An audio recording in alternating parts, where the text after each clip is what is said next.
आज एकादशी, आप सभी को बहुत बहुत बधाई। आज एकादशी का लोग व्रत करते हैं, करना भी चाहिए। परम भगवदीय जीव एकादशी का व्रत करते हैं कि हम भोजन छोड़ देते हैं, हम ये नहीं खाएंगे, हमारी एकादशी है, हम ये नहीं खाएंगे, हमारी एकादशी है। पर शिव महापुराण की कथा कहती है कि एकादशी सफल कब होती है? जब आपकी 5 कर्मेंद्री, 5 ज्ञानेंद्री और 1 मन ये आपके कंट्रोल में हो, तो समझ लो कि एकादशी पूर्ण हो गई और एकादशी का फल आपको प्राप्त हो गया। अब हमारी इंद्रियां हमारे कंट्रोल में नहीं है। नेत्र गलत देख रहे हैं, जिह्वा गलत बोल रही है, कान गलत सुन रहे हैं, श्रवण शक्ति गलत जगह जा रही है, नेत्र गलत जगह जा रहा है, जिह्वा गलत बोल रही है। जब ये हमारी इंद्रियां हमारे कंट्रोल में नहीं होंगी, जब यह हमारी इंद्रियां हमारे संयम में नहीं होंगी, तो हम कितना भी व्रत कर लें, हम कितना भी उपवास कर लें, हम चाहे कितने भी भूखे रह लें, तो भी उस व्रत का फल नहीं मिलेगा।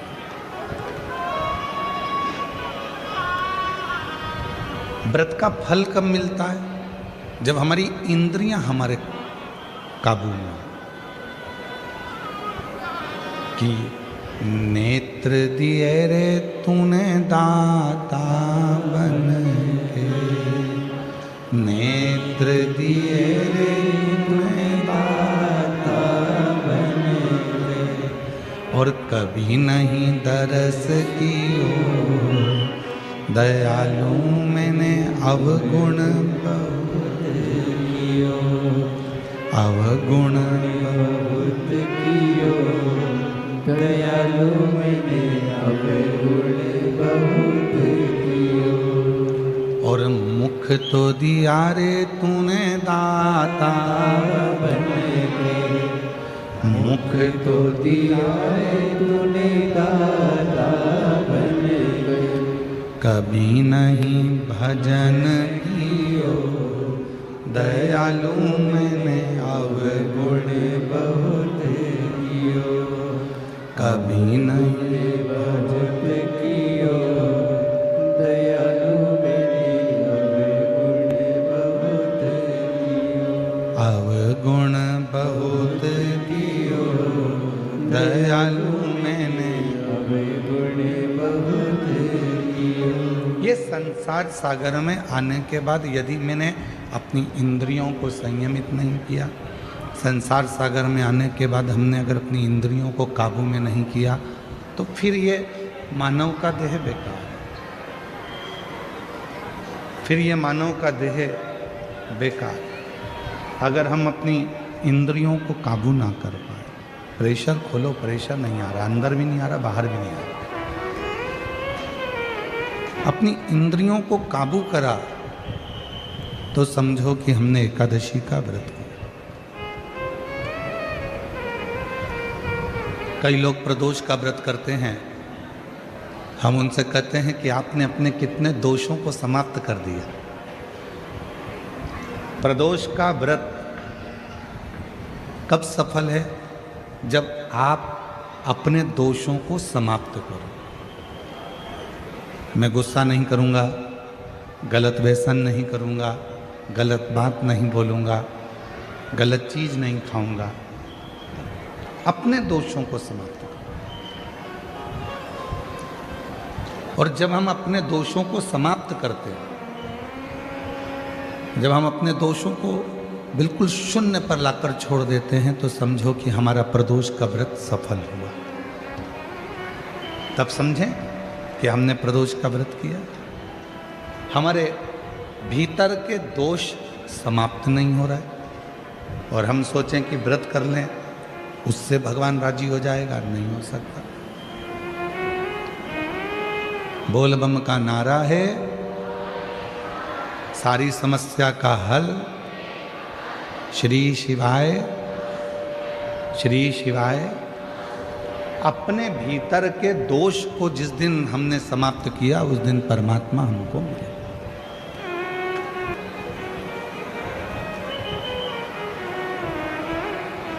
भक्ति,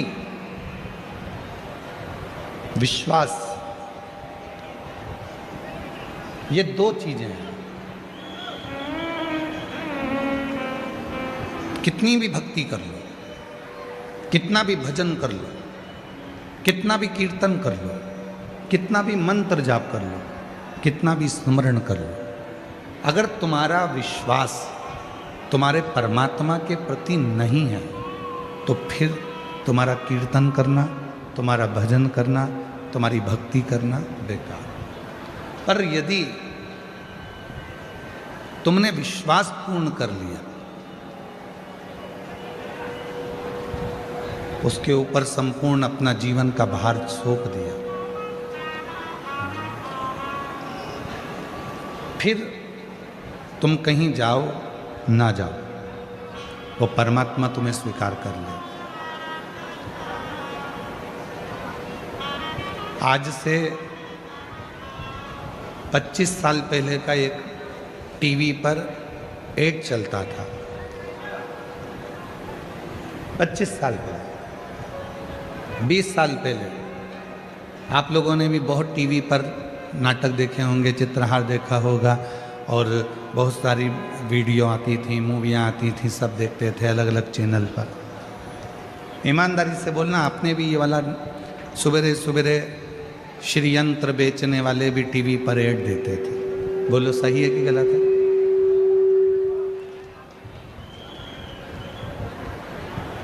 फिर कुबेर यंत्र बेचने वालों ने भी कहा कि हम इस यंत्र को बेचें।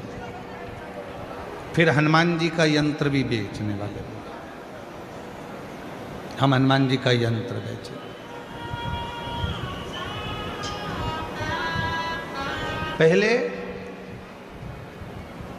टीवी पर बहुत सारे यंत्र बिकते थे, अलग अलग यंत्र बताए जाते थे। वास्तु शांति का यंत्र है, कुबेर का यंत्र है, लक्ष्मी का यंत्र है, ग्रह दोष निवारण यंत्र है, सारे यंत्र बिकते थे। और उसको लेने के लिए किसी दुकान पर नहीं जाना पड़ता था, आपके यहाँ ऑनलाइन वो यंत्र घर पर आ जाते थे, उसको लेने नहीं जाना है। आपने टीवी पर ऐड देखा, मोबाइल पर, फोन पर बात करी, हमको ये यंत्र चाहिए, और वो यंत्र तुम्हारे यहाँ आ जाता है।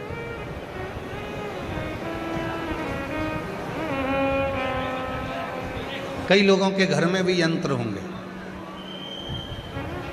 कई लोगों ने पूर्व में वो उन यंत्रों को बुलवाया भी होगा।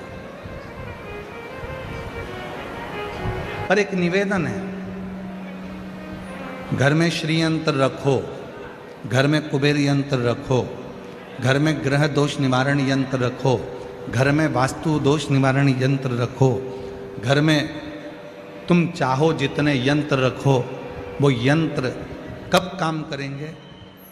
वो यंत्र कब काम करते हैं? जब तुम्हारे यहाँ षड्यंत्र ना हो। जिस घर में षड्यंत्र होता है उस घर में यंत्र भी काम नहीं।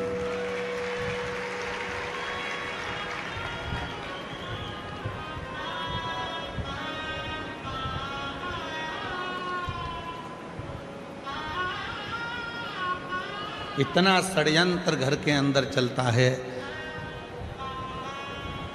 कोई ये भड़काएगा, कोई वो भड़काएगा, कोई कुछ कहकर जाएगा, कोई कुछ कहकर जाएगा, कोई कुछ बोल कर जाएगा। भाई भाई में षड्यंत्र चल रहा है, बहन भाई में षड्यंत्र चल रहा है, बहू सास में षड्यंत्र चल रहा है, देवरानी जेठानी में षड्यंत्र चल रहा है, पड़ोसी अड़ोसी धड़ोसी सब में षड्यंत्र चल रहा है।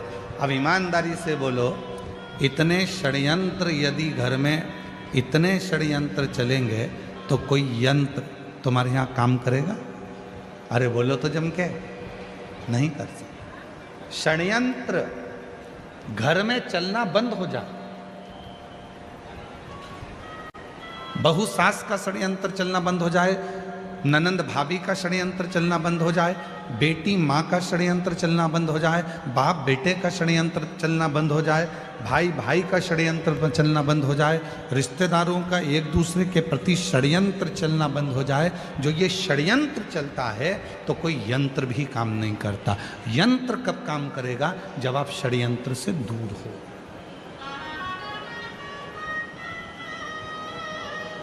भैया टीवी पर बात करी फोन लगा के, हमारे घर में शांति नहीं है, उसका यंत्र भेज दो। उसने ग्रह शांति का यंत्र भेजा, पर ग्रह शांति का यंत्र काम ही नहीं कर रहा, क्योंकि षड्यंत्र इतना ज्यादा हो रहा है। उधर से फोन आता है वो अपनी माँ को भड़का देते हैं, उधर से फोन आता है वो अपनी सास को भड़का देते हैं, उधर से फोन आता है वो अपनी बहू को भड़का देते हैं, उधर से फोन आता है वो अपनी बेटी को भड़का देते हैं। षड्यंत्र इतना चल रहा है कि ग्रह शांति यंत्र भी काम नहीं करता।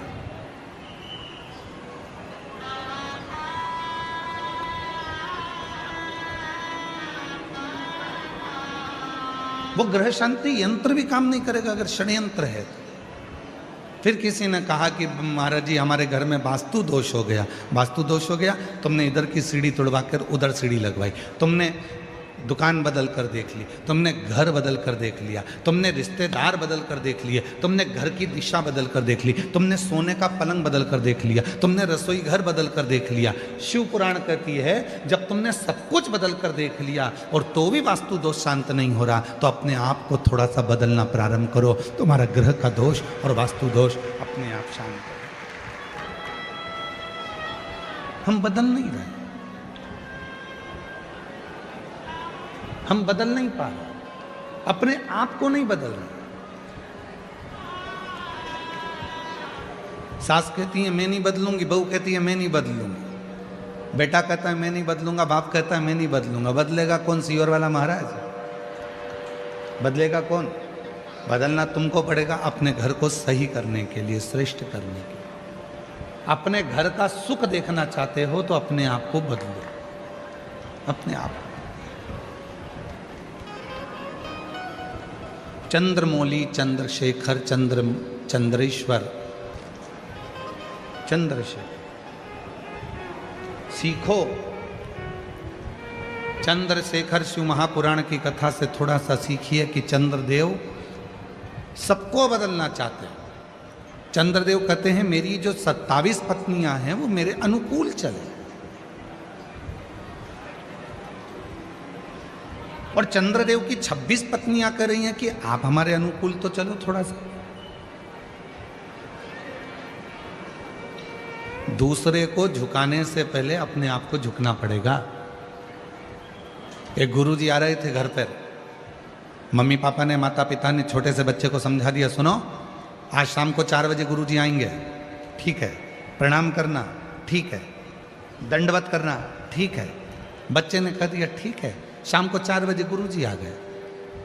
माँ ने अपने बेटे को बुलाया, बेटे को बुलाकर कहा चलो गुरुजी को प्रणाम करो। बच्चा कहने लगा नहीं करना। माँ ने फिर कहा गुरुजी को प्रणाम करो, अपने गुरुजी हैं प्रणाम करो। बेटा कहने लगा नहीं करना। इतने में माँ ने फिर बेटे को बुलाया, गुरुजी को प्रणाम करो, नहीं करना। माँ ने 2 थप्पड़ दिए, गुरुजी हैं प्रणाम कर, नहीं करना। पिताजी आए, पिताजी ने कहा बेटा अपने गुरुजी हैं प्रणाम करो, नहीं करना। गुरुजी हैं अपने प्रणाम करो, नहीं करना। पिताजी ने भी 2 थप्पड़ दिए। इतने में गुरुजी ने कहा क्यों मार रहे हो? माता पिता बोले ये प्रणाम नहीं कर रहा। गुरुजी बोला नहीं कर रहा तो मत करने दो, तुम दोनों तो करो, तुम दोनों तो प्रणाम करो। और जैसे ही माता पिता ने झुककर प्रणाम करा, इतने में बच्चे ने साष्टांग दंडवत कर लिया।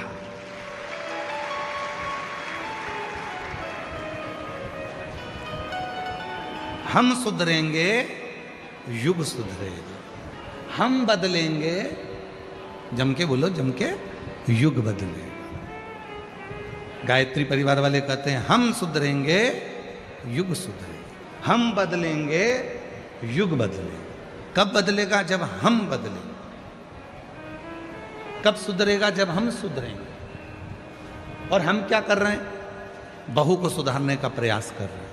हम क्या कर रहे हैं? सास को सुधारने का प्रयास कर रहे हैं। हम क्या कर रहे हैं? बेटे को सुधारने का प्रयास कर रहे हैं। हम क्या कर रहे हैं? बाप को सुधारने का प्रयास कर रहे हैं। हम क्या कर रहे हैं? भाई को सुधारने का प्रयास कर रहे हैं। हम क्या कर रहे हैं? बहन को सुधारने का प्रयास कर रहे हैं। सबको सुधारने का प्रयास करा, पहले अपने आप को सुधारा।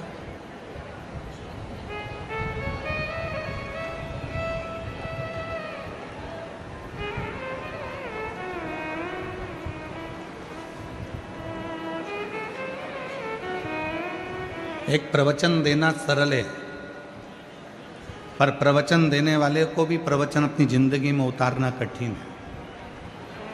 कथा कहना सरल है, पर कथाकार को कथा अपने अंदर उतारना कठिन है।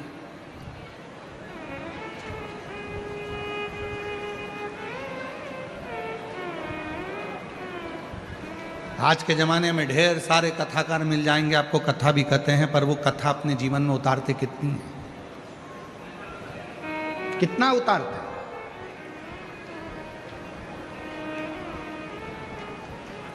शिव पुराण का ट्रेंड चल रहा है तो शिव पुराण वाचना चालू कर दो।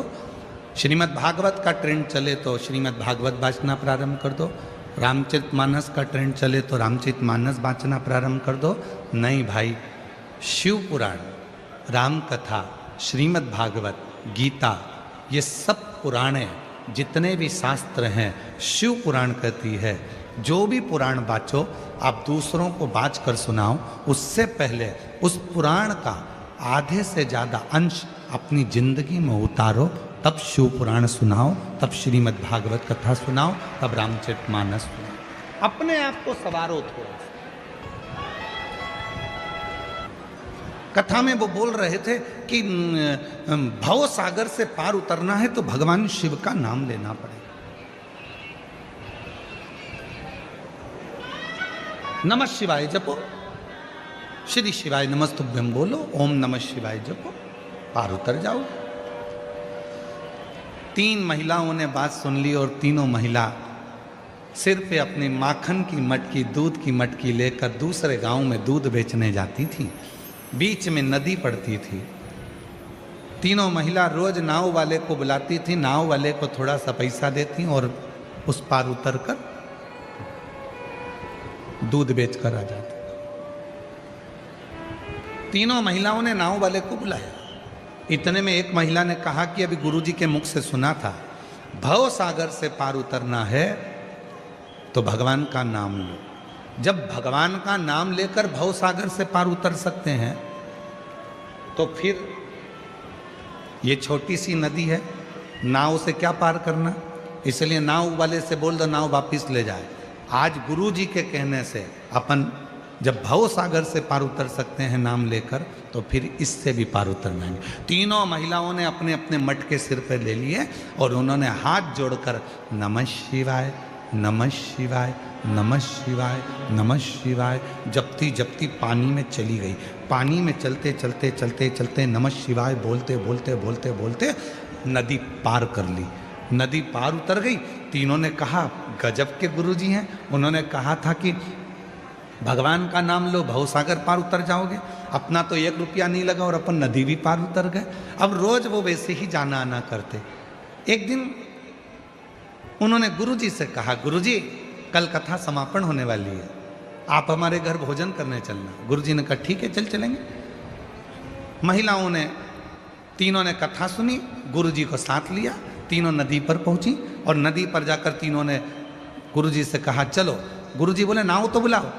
महिला बोली नहीं नहीं, आपने कहा था भव सागर पार उतरना है तो भगवान का नाम लेना पड़ेगा। जिस दिन से हमने सुना था उस दिन से हमने भगवान का नाम लिया और नदी पैदल चलकर पार उतरते हैं। गुरुजी ने कहा पागल हो गई हो, मूर्ख हो क्या, डूब जाओगी, ऐसा नहीं हो सकता। महिला कहने लगी हम तो चल रहे हैं, तुम तो कथा भाजते हो, तुमको तो विश्वास होना चाहिए, चलो हमारे साथ। और जो महिलाएं नमः शिवाय बोलती बोलती चली, गुरुजी को भी कहा चलो। गुरुजी को जो साथ में लिया, महिलाएं तो पार उतर गई, गुरुजी डुबक डुबक डुबक डुबक पानी में डूबने लगे। महिलाओं ने उनका हाथ पकड़ा, खींचा और लेकर पार उतर गई। गुरुजी ने महिलाओं के चरण पकड़ लिए कि तुमने मेरी वाणी पर, मेरे पुराण पर, मेरी बात पर, भरोसा करा, इसलिए तुम पार उतर जाती हो, और मैं बाँचता हूँ तो भी भरोसा नहीं कर पाया, इसलिए डूब जाता, इसलिए डूब। एक कथाकार का सबसे बड़ा नियम होना चाहिए, जितनी कथा वो व्यासपीठ से कहते हैं उतनी कथा को अपने ऊपर भी अमल करें। जब अपने ऊपर अमल करेंगे और फिर दूसरे को कहेंगे तो वो कथा असर करती है, वो कथा असर। कथा कब असर करेगी? जब वो अपने ऊपर भी धारण करे, अपने ऊपर। कई लोग कहते हैं वो सीहोर वाला बाबा कथा कहता है, इतने सारे पत्र इकट्ठे होते हैं, लोग कथा सुनने आते हैं, पत्र भी लेकर आते हैं, सबकी मनोकामना पूरी हो जाती है। ऐसा क्या है शिव पुराण की कथा में? हम कहते हैं कथा वाचने से पहले अपने ऊपर अमल करो। जितनी बातें शिव महापुराण में कही जाती है इस व्यासपीठ से, उतनी हमारे ऊपर भी पूरी पूरी अमल करते हैं, तब आपको व्यासपीठ पर आकर कहते हैं, तब स्वयं अमल करो।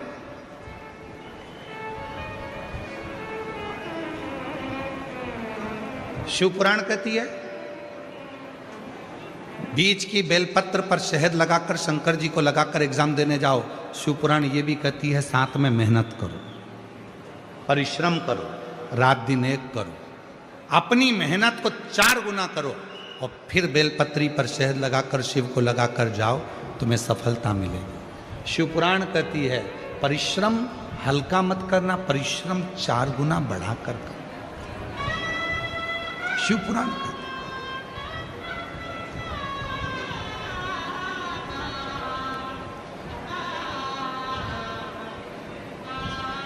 मेहनत करी आप लोगों ने यहाँ आने में, पार्किंग में गाड़ी रोक दी, सिर पर बैग रख लिया, लेकर चल दिए पैदल पैदल पैदल पैदल। परिश्रम करा आपने, मेहनत करी आपने, तो आप कथा के पंडाल तक पहुँचे हो। मेहनत नहीं करते तो यहाँ तक पहुँच नहीं पाते, घर पर रहते, अरे भैया इतनी भीड़, अरे भैया ट्रैफिक जाम, हमसे तो नहीं बनेगा, तो फिर नहीं जा पाते।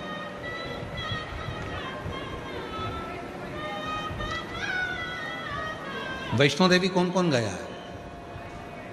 सब गए? रखो। सप्तशृंगी माता के मंदिर कौन कौन गया है? सब गए? रखो। जब माता सप्तशृंगी के मंदिर पर जाते हैं, सीढ़ियाँ चढ़ते हैं, धीरे धीरे बढ़ते हैं, तो लोग चिल्ला कर पूछते हैं लोगों से, भैया कितना है? चलते जाओ। वैष्णो देवी जाने वालों से पूछते हैं, जब थक जाते हैं, क्यों भैया मंदिर कितनी दूर है? चलते जाओ। फिर पीछे से आवाज आती है, चलते जाओ, मत घबराओ, चलते जाओ, मत घबराओ, चलते जाओ, मत घबराओ। हमारे सनातन धर्म के जितने मंदिर हैं, देवालय हैं, शिवालय हैं, माँ आद्यशक्ति दुर्गा भवानी के जितने स्थान हैं, चाहे वैष्णो देवी हो, चाहे मैहर हो, चाहे सलकनपुर हो, देवास की टेकरी हो, चाहे सप्तशृंगी माता हो, चाहे विंध्याचल की माता हो, जितनी भी माता के मंदिर हैं, हम चढ़ते जाते हैं, चढ़ते जाते हैं, ऊपर की ओर बढ़ते जाते हैं और कहते जाते हैं, भैया कितनी दूर है? चलते जाओ, मत घबराओ, चलते जाओ, मत घबराओ, चलते जाओ, मत घबराओ। क्यों?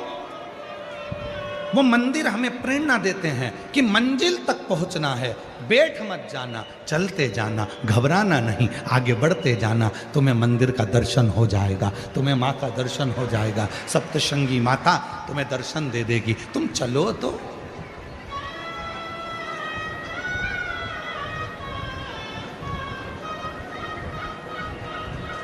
नूतन वर्ष आ रहा है,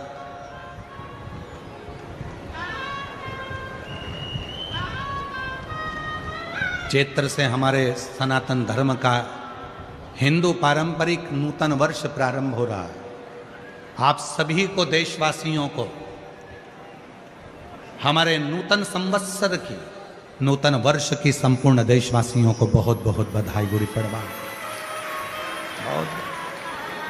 नूतन वर्ष आ रहा है। ऐसे वर्ष आते भी रहते हैं, जाते भी रहते हैं, आते रहते हैं, जाते रहते हैं।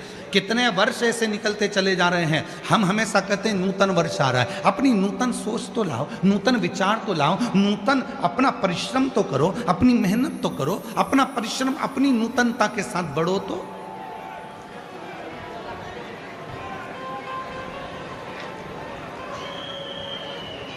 चलते जाओ मत घबराओ, चलते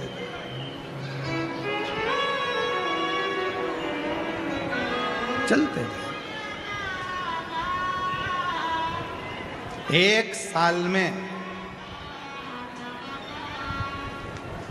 कई मेरी जीजियां बैठी हैं और कई मेरे जीजा बैठे हैं, और कई मेरी बेटियां बैठी हैं, कई मेरे बेटा बैठे हैं, कई बुजुर्ग माँ बाप बैठे हैं। कहने में पीछे नहीं हटूंगा, भले आपको बुरा लग जाए लग जाए। एक साल में कम से कम 50 दोस्त बनाते हो आप लोग। हर साल 50 दोस्त बनाते हो। शिव पुराण कहती है 50 दोस्त बनाना सरल है, पर एक दोस्त से 50 साल रिश्ता निभाना कठिन है। हर साल 50 दोस्त बनाते हो, पर शिव पुराण की कथा कहती है कि 50 दोस्त बनाना सरल है, पर एक दोस्त से 50 साल तक रिश्ता निभाना, 50 साल तक दोस्ती निभाना कठिन है, बहुत कठिन। आजकल एक नया काम चालू हो गया, शादी की सालगिरह 25वीं, क्या बोलते हैं उसको, क्या बोलते हैं, सिल्वर जुबली।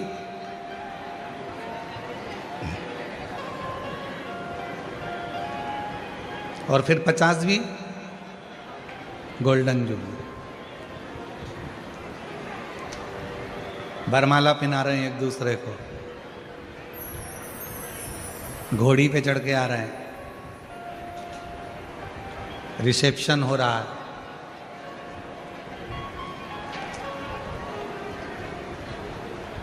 हमारे एक यजमान है सीहोर में, श्री राजेंद्र जी अग्रवाल ब्यावरा वाले, उनकी शादी की सालगिरह थी 50 में। उनके बेटे रवि, रितेश, ये सब आए, कमलेश जी, शैलेश जी बैठे।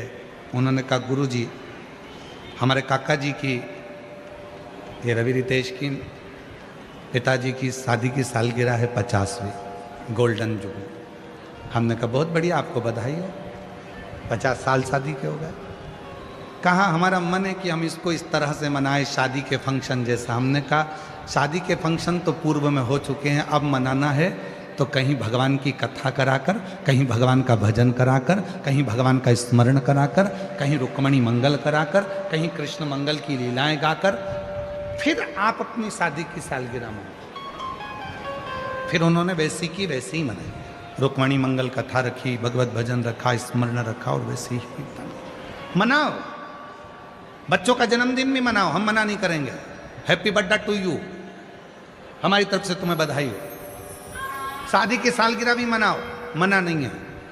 सिल्वर जुबली, गोल्डन जुबली, तुम्हारी जो जो जुबली और चुगली जो भी है तुम सब मनाओ, मना नहीं है। पर निवेदन है उस जुबली के साथ में, उस जुबली के साथ में किसी प्राचीन मंदिर में, तुम्हारे गांव के मंदिर में, तुम्हारे शहर के मंदिर में, कहीं मत जाओ, अपने भुसावल के मंदिर में, अपने शहर के मंदिर में, अपने जलगांव के मंदिर में, अपने गांव के मंदिर में, किसी मंदिर में जाकर जो तुम सिल्वर और गोल्डन जुबली मनाना चाहते हो, उस दिन उस मंदिर की पुताई करवाओ, सफाई करवाओ, मंदिर का डेकोरेशन करवाओ और शिव जी का अभिषेक करवाओ, तो सिल्वर जुबली, तो गोल्डन जुबली। एक संकल्प लो, मैं अपना जन्मदिन कैसे मनाऊंगा। आज से नियम ले लो भुसावल वालों, और आज से नियम ले ले पूरे सनातनी जितने कथा श्रवण कर रहे हैं। अपना जन्मदिन आए, 500 रुपए का केक लाना, 1000 रुपए का केक लाना उससे अच्छा है 500 रुपए की पेंट की बाल्टी लेना, कलर की बाल्टी लेना, और कोई पुराना मंदिर तुम्हारे गांव में हो जिसमें धूल जम रही हो, उसको साफ कर कर, पुताई कर कर उसको रंगीन कर देना। तुम्हारा 500 रुपए का केक आधे घंटे में समाप्त हो जाएगा, मुंह पे मलेंगे भूत हो जाओगे। वो 500 रुपए का केक 15 मिनट में उड़ जाएगा। पर आज एक नियम बनाओ कि हमारे घर पर जब भी जन्मदिन आएगा, शादी की सालगिरह होगी, हमारे गांव में, हमारे नगर में, हम जिस गांव में रहते हैं वहां का कोई मंदिर हम देखेंगे, उस मंदिर में कोई पेंट हम खुद अपने हाथों से पुताई कर देंगे। अपने घर की पुताई करते हैं तो वहां नहीं कर सकते।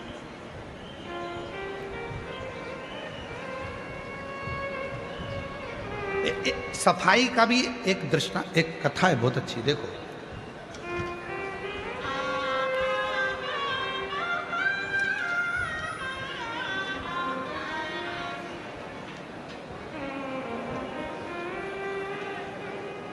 एक सुंदर प्रसंग है शिव महापुराण का।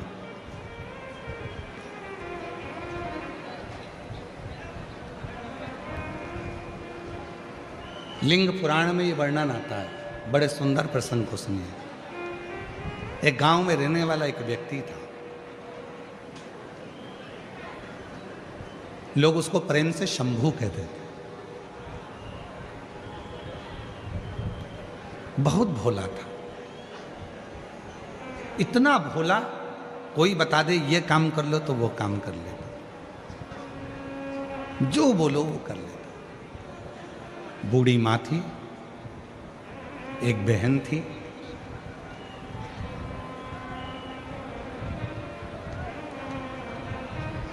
माँ को वो काम पर नहीं जाने देता, बहन को वो काम पर नहीं जाने देता, खुद काम करता। भोला था, पढ़ा लिखा नहीं था, अनपढ़ था, विद्या नहीं थी, इतना विद्वान भी नहीं था, इतना विद्वान नहीं था, पढ़ा लिखा। काम क्या मिलता? किसी पेट्रोल पंप पर भी काम करना है तो थोड़ा पढ़ा लिखा होना जरूरी है, पैसा मिलेगा तो उसको संभाल के रखना पड़ेगा। किसी ऑफिस में काम करना है तो पढ़ा लिखा होना जरूरी है, किसी स्थान पर काम करना है तो पढ़ा लिखा होना जरूरी है। पर उसको तो कुछ पढ़ा ही नहीं था, परिस्थिति ठीक नहीं थी तो विद्या नहीं थी। भोला कहते थे लोग, बिल्कुल सीधा। इस कथा में भी कई माताएं ऐसी बैठी हैं, एकदम भोली हैं, एकदम भोली। कई बेटे इस कथा में ऐसे बैठे हैं, बिल्कुल भोले। कई बहुएं इतनी भोली होती हैं, कुछ नहीं, कौन षड्यंत्र रचने तो उसको कोई मतलब नहीं। कई मेरे बेटे ऐसे बैठे हैं जिनको कोई मतलब नहीं, भोलापन है, कुछ नहीं। और जो भोला होता है ना, उसको बहुत काम बताया जाता है। घर में बूढ़ी माँ थी, बहन थी, किसी को काम पर नहीं भेजता था क्योंकि गलत संगत में ना हो जाए, गलत कार्य ना हो जाए, तो खुद काम करता था। एक सेठ जी के पास गया, सेठ जी से हाथ जोड़कर कहा, बाबा जी। भोला ने हाथ जोड़कर कहा, मुझे काम दे दीजिए। लिंग पुराण का ये सुंदर दृष्टांत है, लिंग पुराण का ये बहुत सुंदर चरित्र है, बहुत सुंदर चरित्र। बाबा जी, हमको थोड़ा सा काम दे दीजिए। काम? हाँ ठीक है। पढ़े लिखे हो? नहीं। कुछ आता है? नहीं। भोजन बना लेते हो? नहीं। कुछ नहीं। नहीं बना पाते? नहीं। कुछ नहीं।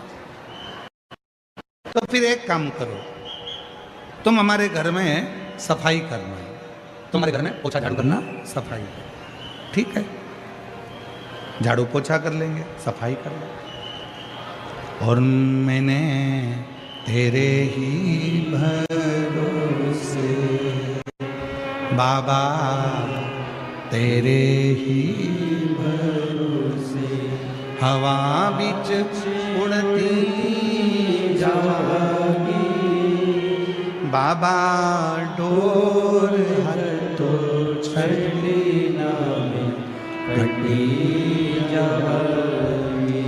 भोले मैं तेरी कदम, शंभू मैं तेरी कदम, हवा बिच उड़ती जावागी बाबा, डोर हतो छड़ी नामे कटी जावागी। बहुत भोला,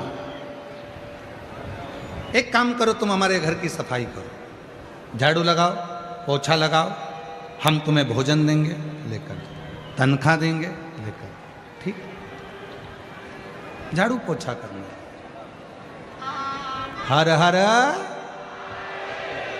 झाड़ू कर रहा है, पोछा कर रहा है। एक दिन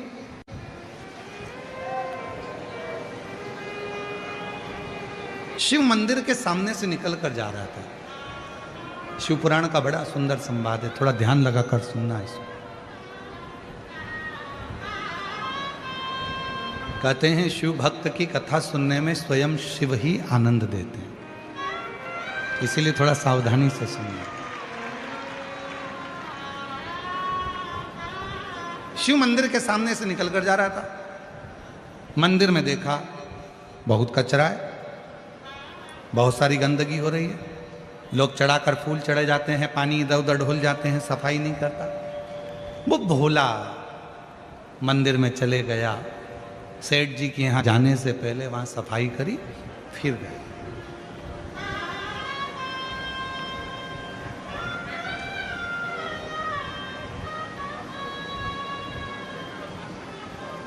और सफाई का फल बहुत मिलता है। शिव मंदिर में दीप जलाने का, शिव मंदिर में सफाई करने का, शिव मंदिर में बुआरी लगाने का, झाड़ू लगाने का, शिव मंदिर में जल भर कर रखने का, शिव मंदिर में एक लोटा जल चढ़ाने का, शिव मंदिर में शंकर जी की चढ़ी हुई बेलपत्र उठाकर धोकर वापिस शिव को चढ़ाने का बहुत फल मिलता है। शंभू बहुत सरल, उसने देखा कि मंदिर में बहुत कचरा है, मंदिर में बहुत सारा थोड़ा गंदा हो रहा है। उसने सफाई करी, गया फिर अपने सेठ जी के यहाँ सफाई करने। रोज मंदिर जाता, मंदिर में सफाई करता, फिर सेठ जी के यहाँ, मंदिर में जाता, फिर सेठ जी के यहाँ। अब तो एक समय ऐसा आ गया कि मंदिर में समय ज़्यादा लगने लगा और सेठ जी के यहाँ समय कम दिखने लगा। क्रोध आ गया सेठ जी को, गुस्से में लाल हो गया सेठ। लिंग पुराण की कथा कर रही है, शिव महापुराण की कथा कर रही है। सेठ जी ने हाथ पकड़ा उसको, घर से बाहर निकाल दिया। भूखा मरता है, मेरे घर से तेरा घर चलता है, तनख्वाह देता हूं तेरे को, रोटी देता हूं तेरे को, जब भूखा मरेगा तो मालूम पड़ेगा कहां समय पास करता है। शंभू के मुख से निकल गया, भोला के मुख से निकल गया। सेठ जी, जब आपके दरवाजे पर आता हूं उसके पहले मंदिर पड़ता है शिव जी का, थोड़ा कचरा दिखता है तो सुबह सुबह मैं वहां पर झाड़ू पोछा कर आ जाता। झाड़ू पोछा तो मैं आपके यहाँ भी करता हूं तो वहां भी कर देता।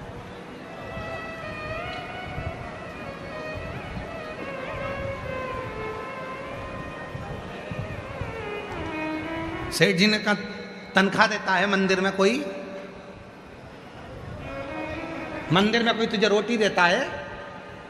नहीं सेठ जी, तनख्वाह तो आपके यहाँ से मिलती है, वहाँ तो बस फ्री में पोछा लगाकर झाड़ू लगाकर आ जाता हूँ।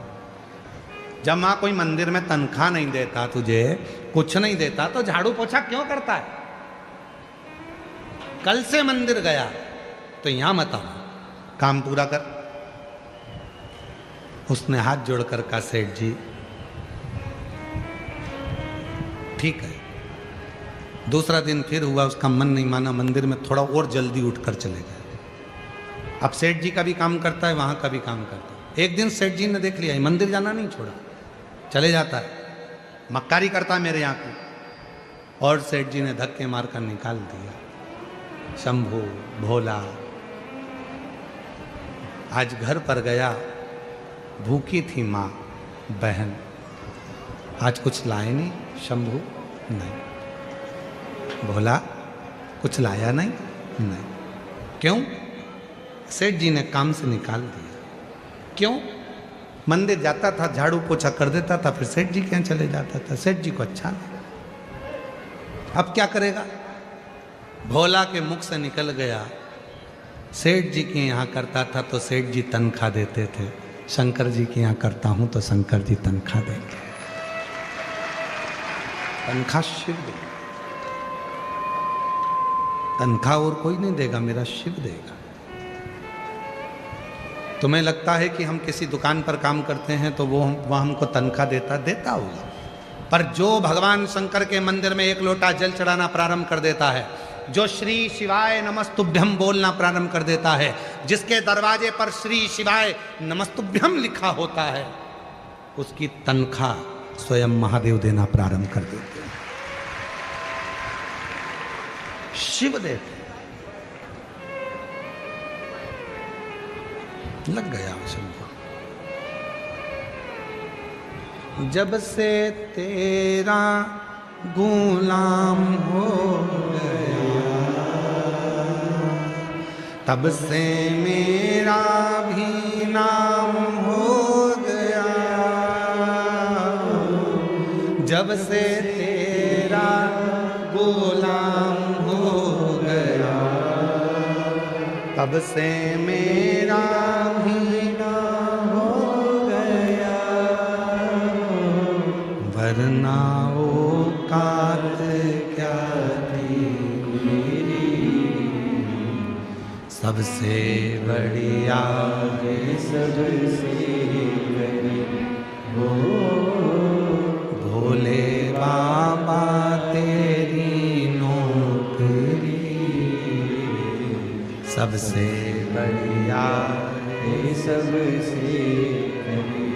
तेरे दरवाजे की चाकरी, सबसे बढ़िया है सबसे बढ़िया। उसकी नौकरी करो। एक लोटा जल चढ़ा रहे हो, नौकरी है उसकी। शिव मंदिर में जा रहे हो, नौकरी है उसकी। झाड़ू लगा रहे हो, नौकरी है उसकी। वो हाथ में आकर पैसा नहीं देगा पर तेरी विपदा को काट देगा। वो हाथ में आकर तनख्वाह नहीं देगा पर तेरी आने वाली विपदा को, तेरे आने वाले दुख को समाप्त कर देगा। वो भले तेरे अकाउंट में पैसा नहीं देगा, याद रखना, दूसरे के यहां नौकरी कर रहे हो तो तुम्हारे बैंक का बैलेंस बढ़ रहा है, पर शिव के दरवाजे की नौकरी कर रहे हो तो तुम्हारी आनंद का बैलेंस बढ़ रहा है। आनंद का वो हाथ में नहीं देगा पर दुख की घड़ी में वो आकर खड़ा हो जाए। दुख की तकलीफ की घड़ी में वो आकर खड़ा हो जाए।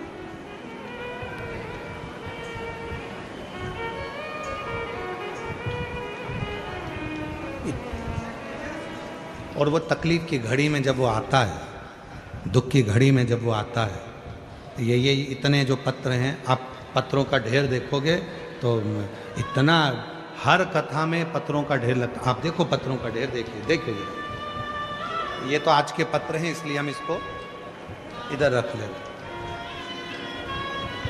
पत्र दो जरा, और बहुत सारे पत्र तो हम पढ़ ही नहीं पाते। पत्र लाइए।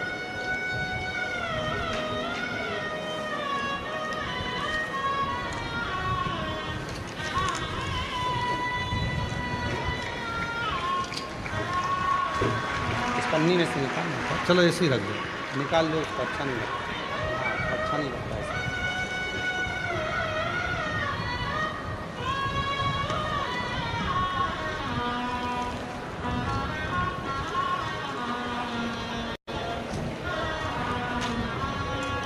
तो एक जन ही खड़े पकड़ दो, एक जन यहीं खड़े पकड़े।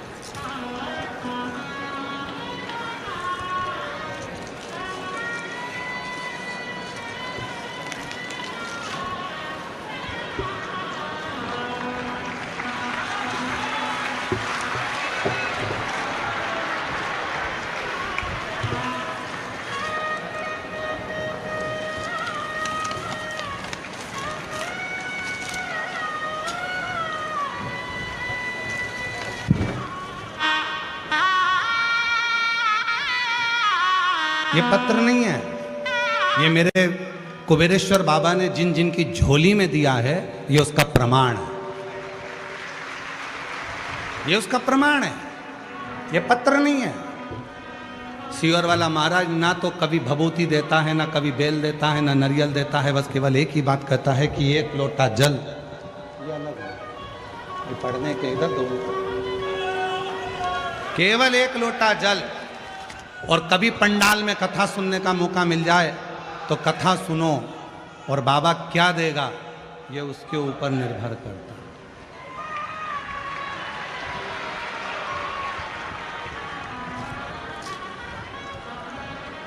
ये पत्र है, और ये पत्र नहीं, ये विश्वास है शिव का, शिव भक्तों का। और आज भी इस भुसावल की पवित्र धरा पर कहकर जा रहे हैं, अगर दिल से कथा सुनी है तो 3 महीने में पत्र व्यासपीठ पर तुम्हारा भी आए। ये पत्र है।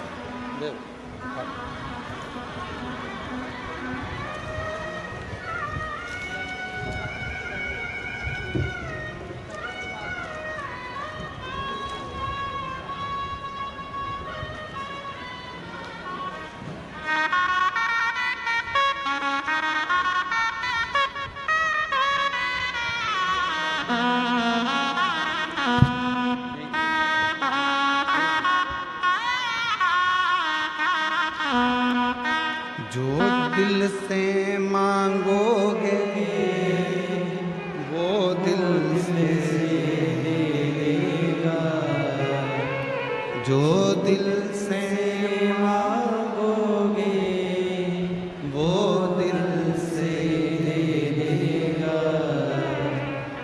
मेरा भोला भंडारी है, खाली झोली भर देगा। मेरा भोला भंडारी खाली झोली भर देगा। जो मांगोगे वो देगा। मस्तक पे चंदा है उजियारा कर देगा। मस्तक पे चंदा है उजियारा कर देगा। मेरा भोला भंडारी खाली झोली भर देगा। मेरा भोला भंडारी खाली झोली भर देगा। आप दिल से उससे कहकर जाना, दिल से उसको बोल कर जाना। जो कामना लेकर आए हो, धूप में बैठे हो, उससे एक आस लगाकर बैठे हो, सुनेगा, धारण करेगा, देगा। विश्वास, भरोसा,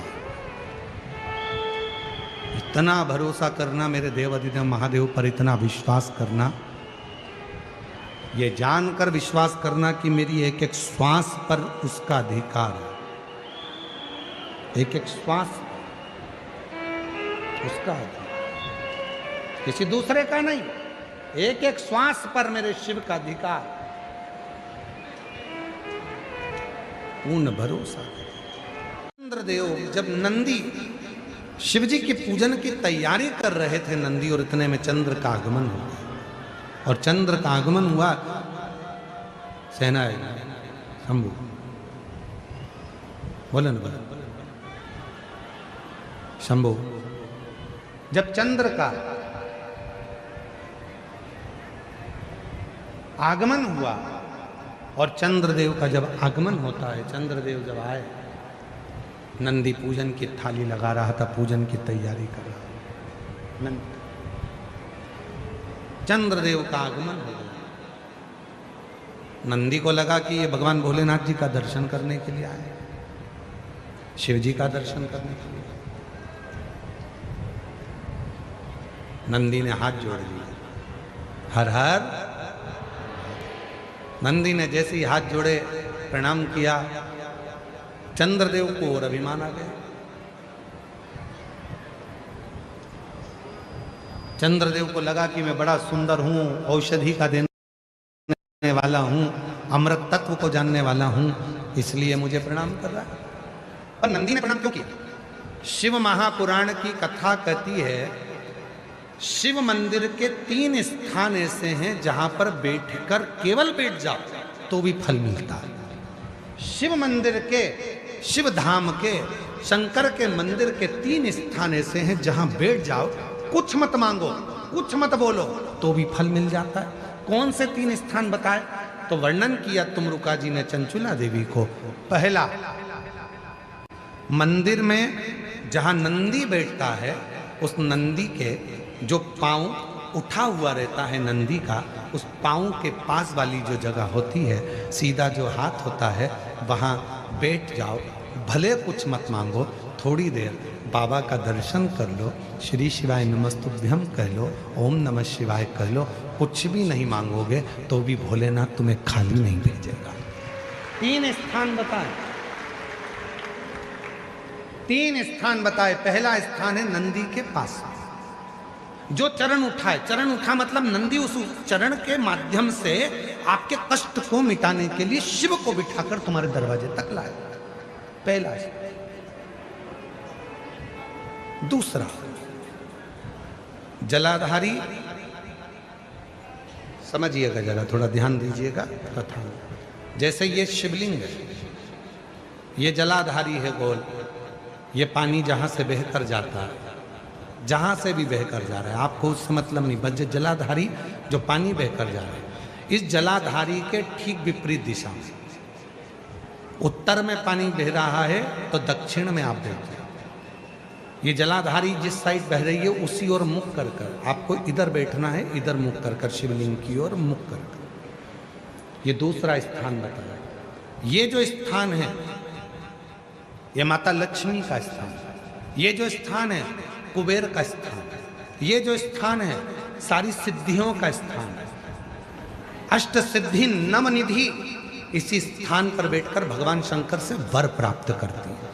ये वो स्थान है जहां बैठकर आप कोई मंत्र भी नहीं पढ़ोगे, कुछ बोलोगे भी नहीं, बैठने पर ही आपको फल की प्राप्ति होना प्रारंभ हो जाती है। ये दूसरा स्थान स्वयं तुमरुका जी ने चंचुला देवी को कहा, ये द्वितीय स्थान। और शिव मंदिर का तीसरा स्थान भगवान शंकर के मंदिर का तृतीय स्थान कहा गया। तीसरा स्थान, जब हम मंदिर से बाहर निकलें और उस मंदिर से या ओटला हो या कोई मंदिर है कोई, इसीलिए हमने देखा है कुबेरेश्वर धाम पर लोग आते हैं तो कुबेरेश्वर धाम का जो गेट होता है ना, अब तो कुबेरेश्वर धाम का 1 2 3 4 5 6 गेट हैं अब कुबेरेश्वर धाम पर। तो 6 गेट में से जो एक गेट, पहले नंबर, दूसरा नंबर, तीसरा नंबर, 4 नंबर, 5 नंबर, जिस भी गेट में से लोग अंदर आते हैं, उस गेट में से अंदर आते हैं तो सबसे पहले गेट पर दंडवत करते हैं, गेट पर दंडवत करें, वहां सोकर प्रणाम करें, 4-5 दंडवत करते हुए चले जाएंगे। कई लोगों की ऐसी आदत होती है चौराहे पे से दंडवत करते आते, कई लोगों की ऐसी आदत होती है कि वो सीहोर के रेलवे स्टेशन पर उतरेंगे और 11 किलोमीटर तक दंडवत करते हुए जाते। सबका अपना बात।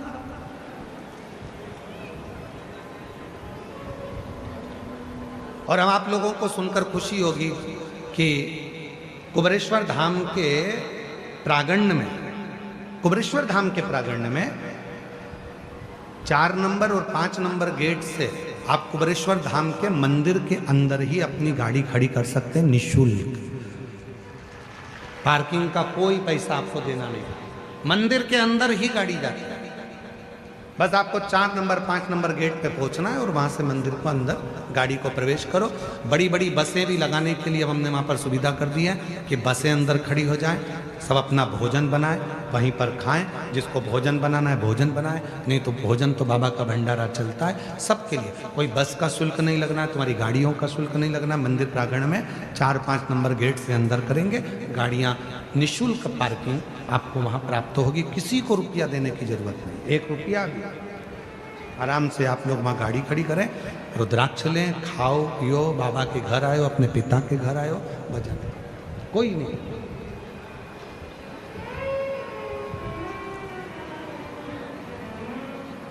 शिव तत्व।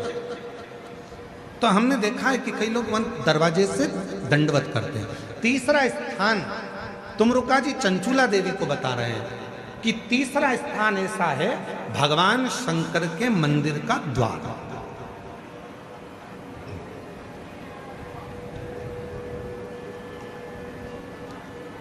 शिव मंदिर का द्वार।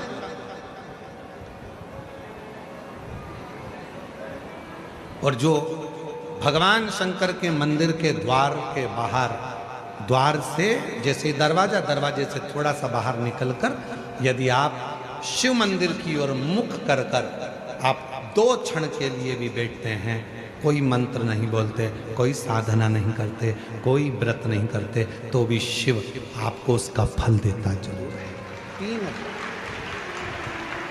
3 कौन कौन सी 3 जगह हैं जम के बोलेंगे सभी। पहले नंबर का नंदी का जहाँ चरण उठा है उसके पास।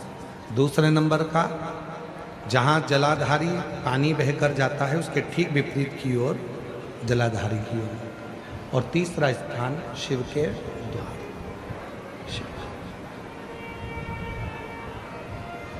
फल जैसे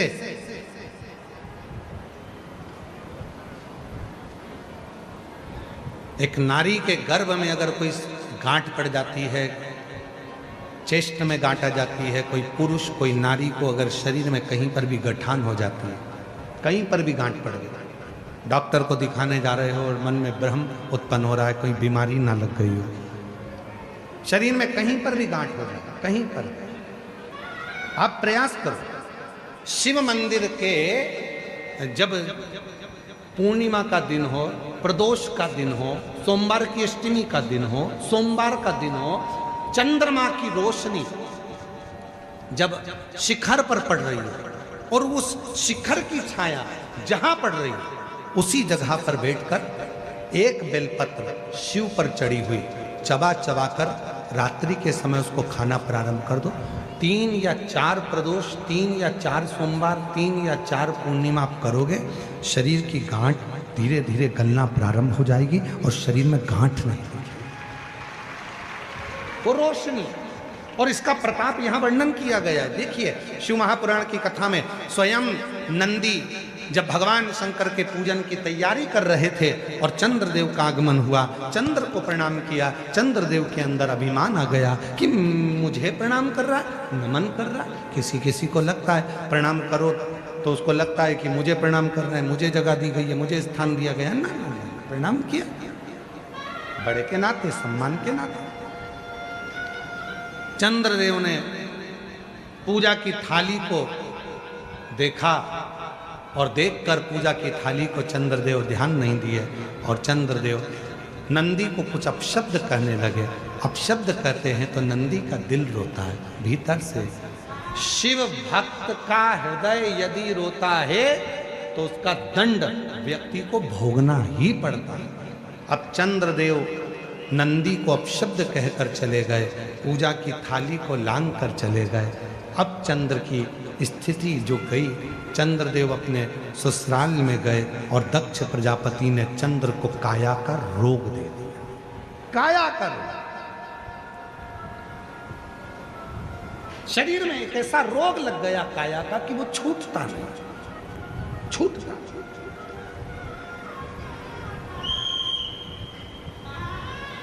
कई बार बच्चे जन्म लेते हैं, बुद्धि का विकास नहीं हो पाता, शरीर का विकास नहीं हो पाता, हाथ पैर से कमज़ोर रहते हैं, पलंग पर सोए रहते हैं, बॉडी काम नहीं करती है, बच्चे चल नहीं पाते हैं, दौड़ नहीं पाते हैं, बैठ नहीं पाते हैं, भोजन नहीं कर पाते हैं, सुन नहीं पाते, बुद्धि का प्रयोग नहीं कर पाते।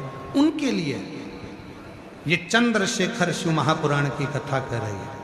डॉक्टर का इलाज करवाओ, डॉक्टर शिव का रूप है, वो जैसा बताएं वैसा भी करो, पर साथ में एक चावल का दाना, एक सफेद दुर्वा, दूबा में ही बगीचे की दुर्वा जो लगती है उस दूब में ही एक सफेद दुर्वा भी लगती है, सफेद दुर्वा, एक चावल का दाना, एक सफेद दुर्वा और एक कनेर का फूल, ये तीनों शिव जी के मंदिर में प्रदोष के समय पर चढ़ाना प्रारंभ करिए। दुर्वा लेकर आ जाओ, चाने का जो चावल का दाना है वो लेकर आ जाओ। चावल के दाने को पीस लो, चावल के दाने को पीस लो और पीस के उसमें दूध का लेपन, थोड़ा सा 2 बूंद दूध का, गाय का दूध मिल जाए तो उसका लेपन कर कर बच्चे के हृदय पर त्रिपुंड उसी चावल के दाने के दूध का लेपन करें। और जो दुर्वा लेकर आए हो उसको पीस कर जो उसको भोजन देते हो उस भोजन में मिलाकर उसको खिलाइए। धीरे धीरे बच्चे का आप देखेंगे कि वो खुद उठने का प्रयास करेगा, हाथ पर चलने का प्रयास करेगा, बुद्धि काम करना प्रारंभ करेगी और बच्चा एकाग्र चित्त का होता चले जाएगा, विवेक का। कुछ प्रदोष कर दे, कुछ। और ध्यान रखे, प्रैक्टिकल जरूर करें। प्रैक्टिकल का जमाना है, बिना प्रैक्टिकल के काम नहीं चलता। प्रयास आपको करना है। अपने कपड़े की बटन अपने को लगाना है, अपना भोजन अपने को करना है, अपनी खांसी अपने को खांसना है, अपनी छींक अपने को छींकना है, अपना सिर दुखे तो गोली भी अपने को खाना है। तो व्यवस्था भी आपको करना है, कर्म आपको।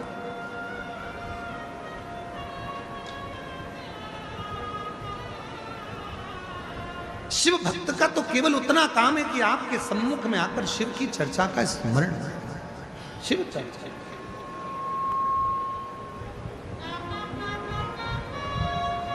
शिव कथा कर, भगवान शंकर का चरित्र कर। दक्ष प्रजापति ने श्राप दे दिया, चंद्र को काया का रोग लग गया। काया का रोग छूटे कैसे, किसके पास जाएं? देव ऋषि नारद ने कहा तुमने नंदी का अपमान किया। भगवान अपने अपमान को सहन कर लेते हैं, पर भगवान भोलेनाथ अपने भक्त के अपमान को कभी सहन नहीं कर पाते हैं, कभी नहीं। शिव अपना अपमान सहन कर लेंगे, पर भगवान भोलेनाथ अपने भक्त का अपमान सहन नहीं कर पाते। इसीलिए आपको शिव महापुराण की कथा में बार बार कहते हैं, भगवान शंकर की कथा नहीं सुनना मत सुनो, पर शंकर की कथा की निंदा मत करो। शिव जी के मंदिर नहीं जाना मत जाओ, पर शंकर की निंदा मत करो। शिव महापुराण में नहीं जाना मत जाओ, पर कोई शंकर का भक्त है, शिव का भजन करने वाला है, शंकर का स्मरण करने वाला है, कोई शिव गुरु है, कोई शंकर को ही गुरु मानकर शिव को ही गुरु के तत्व में जानते हैं, तो उस शिव गुरु की कभी निंदा मत करो, कभी निंदा मत करो। क्यों? क्योंकि शिव अपना अपमान सहन कर लेते हैं, पर अपने शिव गुरु का अपमान शिव कभी सहन नहीं कर पाते हैं। उसकी निंदा तने सुनना हो तो सुनो, नहीं सुनना है तो अपना घर बजा। कोई नहीं कह रहा तुमसे कि कथा में आ, निंदा मत करो, बुराई मत करो। कोई मंदिर जा रहा है तो उसकी निंदा मत करो। कई लोगों की आदत रहती है, कोई माताएं जल लेकर मंदिर जाती हैं तो उस पर ताना कस देते हैं। क्यों कसना? एक दिन जिंदगी का ऐसा आएगा कि तुम पर ताना कसा जाएगा। किसी को अपशब्द मत करो। एक उंगली जब हम किसी पर उठाते हैं तो ये 3 उंगली अपनी ओर जाती है कि तू अपने अंदर झांक कर देख कि तू कैसा। क्यों अपमान कर, क्यों अपशब्द कर?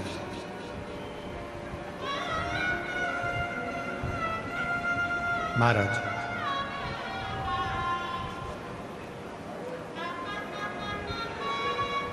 पूरी मनुष्य देह में, पूरे मानव के शरीर में केवल हमारे शब्द, हमारी वाणी 24 घंटे यात्रा करती है। मानव के शरीर में केवल हमारा शब्द, हमारी वाणी ऐसी है जो 24 घंटे यात्रा करती है। शब्द, इसलिए कहते हैं वाणी ऐसी बोलिए जो मन का आपा खोए। 4 ताले में बंद हो जाओ और 4 ताले में बंद होकर भी तुम कुछ बोलोगे तो तुम्हारे शब्द बाहर निकलकर आ ही जाएंगे और लोगों के कानों तक पहुंच जाएंगे। पति पत्नी अपने कमरे में बैठकर भी बात करेंगे तो वो बात अपनी बहू तक पहुंच ही जाएगी, बेटे तक पहुंच ही जाएगी। बहू बेटा अपने कमरे में बैठकर बात करेंगे तो वो बात सास तक पहुंच जाएगी। कोई नहीं है, कमरे की आवाज भी बाहर नहीं जाती है, कोई नहीं सुनता, फिर भी वो शब्द चलते हैं। हमारे मुख से निकले हुए शब्द यात्रा करते हैं। कथा हम यहाँ बाँच रहे हैं भुसावल में, पर यह कथा जिसने नहीं भी सुनी होगी तो भी एक ना एक दिन ये शब्द चलकर किसी के भी माध्यम से पहुँचेंगे, लोगों के कान तक पहुँच ही जाते हैं। शब्द चलते हैं। शब्द यात्रा करते हैं, वाणी यात्रा करती है, शब्द चलते हैं और ये वो यात्रा करते हैं। शब्द यात्रा, वाणी यात्रा करती है। इसलिए निवेदन है, सास से भी निवेदन है, बहू के लिए कोई भी शब्द बोलो वो बहू तक पहुंचेगा एक ना एक दिन। बहू से निवेदन है, तुम सास के लिए कितना भी मायके में जाकर बोल दो, अपनी मम्मी के सामने जाकर बोल दो, फिर भी वो शब्द एक ना एक दिन तेरी सास के सामने जरूर आएगा। वो शब्द घूमता है, आता है और तुम्हारे सामने पहुंचता है। तो क्यों बोले हम आड़ा टेढ़ा, क्यों बोले हम अपशब्द? अरे मत बुरे कर्म कर बंदे वरना पछताएगा, भगवान की आंखों से तू बच नहीं पाएगा, तू बच नहीं पाएगा। अरे ओ अज्ञानी मत करना। शब्दों को छोड़ने से पहले विचार कर। जब सीहोर में गुरु पूर्णिमा का महोत्सव होता है, साल में एक ही दिन होता है जिस दिन गुरु दीक्षा हम देते हैं, बाकी के पूरे वर्ष गुरु दीक्षा नहीं देते। एक ही दिन होता है गुरु पूर्णिमा का दिन, उसके 7 दिन पहले शिव पुराण की कथा होती है, गुरु पुराण की कथा होती है, शिव गुरु कथा चलती है। जब उसमें गुरु पूर्णिमा के समय पर शिव भक्त सीहोर पहुंचते हैं, कथा श्रवण करते हैं, तो हम उनसे एक ही बात कहते हैं, आप आए हो कथा सुनने के, पर शिव गुरु की बात अपने अंदर उतार कर लेकर जाना कि अपने अंदर की जितनी बुराइयां हैं उसको त्याग कर, कुछ अच्छा ग्रहण कर, कुछ अच्छा लें अपनी जिंदगी। तो कथा में आना सार्थक है।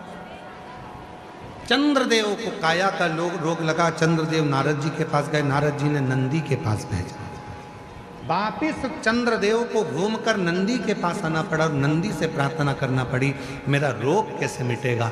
नंदी ने कहा, सुन चंद्र, तूने शिव का अपमान भरी सभा में करा था, शिव ने सह लिया, पर शिव भक्त का अपमान कभी शिव सहते नहीं है, इसलिए तुझे ये रोग हुआ है, शिव की साधना कर। नंदी ने पूजन का विधान बता दिया, पूजा का विधान। कई लोग कहते हैं गुरुजी, आप कहते हो कनेर का फूल ऐसे चढ़ाना, आप कहते हो बेलपत्र ऐसे चढ़ाना, आप कहते हो दुर्वा ऐसे चढ़ाना, आप कहते हो चावल का दाना ऐसे चढ़ाना, आखिर क्यों? हम उनसे कहते हैं, देखो गोलियां डॉक्टर लिखता है पर उसको खाने का तरीका भी लिखता है। ये वाली गोली खाली पेट खाना, ये वाली गोली रात को खाना, ये दवाई गर्म पानी के साथ लेना, ये दवाई दूध के साथ लेना। डॉक्टर को मालूम है दवाई अगर वो देता तो पूरी दवाई एक साथ खिला देता, पर नहीं, उसको मालूम है ये दवाई कैसे लेना। उसी तरह वेद व्यास जी ने भी शिव महापुराण में सारा विधान लिखा है, कैसे बेलपत्र कब चढ़ाना है, दुर्वा कैसे चढ़ाना है, चावल का दाना कैसे चढ़ाना है, कैसे भगवान शंकर के मंदिर में कहाँ बैठना है, किस तरह से बैठना है, ये तरीका है, ये तरीका है। और जिस तरीके से आप जिंदगी भर खूब दवाई खा लो, आराम नहीं लगेगा, पर डॉक्टर कहेगा कि इस तरह से खाना, ये सुबह खाना, ये शाम को खाना, ये पानी से खाना, गर्म पानी से खाना, ऐसा करना, योगा करना, प्राणायाम करना, ये सब डॉक्टर बताएगा, उसके विधान से खाओगे तो वो लाभ करेगा, वो विधान लाभ करेगा। ऐसे कितनी भी लाते जाओ खाते, कितनी माताएं बैठी हैं, कितने भाई बैठे हैं जिनका सिर दुखता है और मेडिकल पर जाते हैं और दवाई लेकर आ जाते हैं। पेट दुखता है, मेडिकल पर जाते हैं, मेडिकल वाले से कहते हैं भैया दवाई दे दो, पेट दुख रहा है, मेडिकल वाला दवाई दे देता है और तुम खा लेते हो, वो थोड़ी देर का आराम लग जाएगा, फिर तकलीफ होगी। इसलिए मेडिकल पर जाने से पहले डॉक्टर के पास जाओ और डॉक्टर के पास जाकर कहोगे कि ये तकलीफ है, फिर डॉक्टर उसको लिखेगा। तो क्या डॉक्टर तो 3-4 दवाई लिख देता है, मेडिकल वाला एक ही दवाई देता है। डॉक्टर 3-4 दवाई क्यों लिखता है? क्योंकि एक दवाई देगा, उसको मालूम है एसिडिटी होगी, तो उसके साथ दूसरी दवाई भी देगा, एसिडिटी को दबाने के लिए फिर तीसरी दवाई देगा। 3 दवाई इसलिए डॉक्टर ने दी कि वो दवाई लेगा तो साइड इफेक्ट नहीं होगा। पर मेडिकल वाले हो सकता है कि तुमको दवाई दे दें, थोड़ी देर के लिए आराम भी लग जाए और बाद में फिर तबीयत खराब हो जाए। डॉक्टर को दिखाकर फिर मेडिकल पर जाए, फिर मेडिकल पर दवाई लो, फिर वो असर करेगा। चंद्रदेव ने काया के रोग से मुक्त होने के लिए शिव की साधना करी, तब जाकर चंद्र के काया का रोग समाप्त हुआ। मदनासुर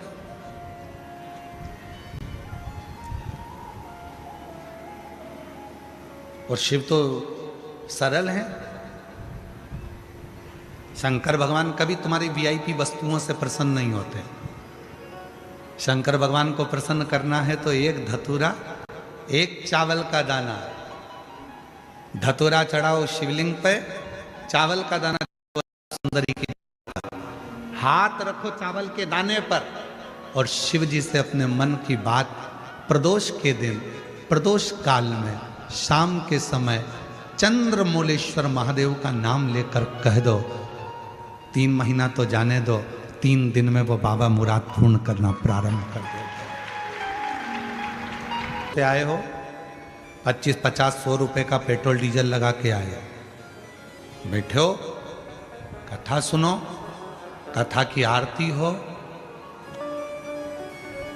प्रणाम करना, रज को अपने मस्तक से लगाना, विनय करना, बाबा बहुत दुखी हूं, मेरे कालाधिपति महाकाल, हे मेरे चंद्रशेखर महादेव, हे मेरे सोमनाथ, हे मेरे मल्लिकार्जुन, बहुत दुखी हूं। मैंने सुना है तेरे दरबार में आया कभी कोई खाली ना गया। मेरे महाकाल,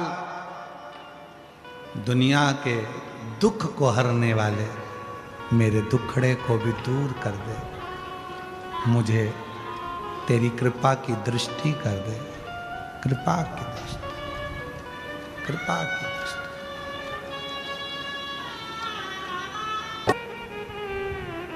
वाणी सिद्ध हो जाती है। जिसने प्रतिदिन भगवान शंकर पे चढ़े हुए जल का आचमन करा है उसकी जिह्वा सिद्ध हो जाती।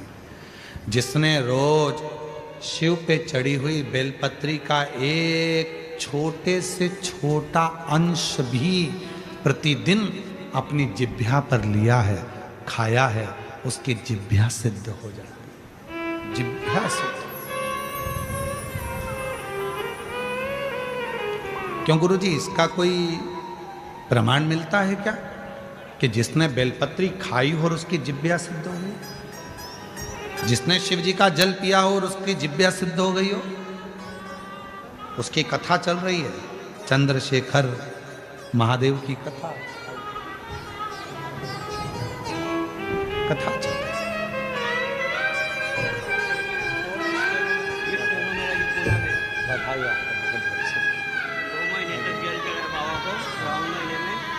शिव पर चढ़े हुए जल पीने से जिह्वा सिद्ध हो जाती है।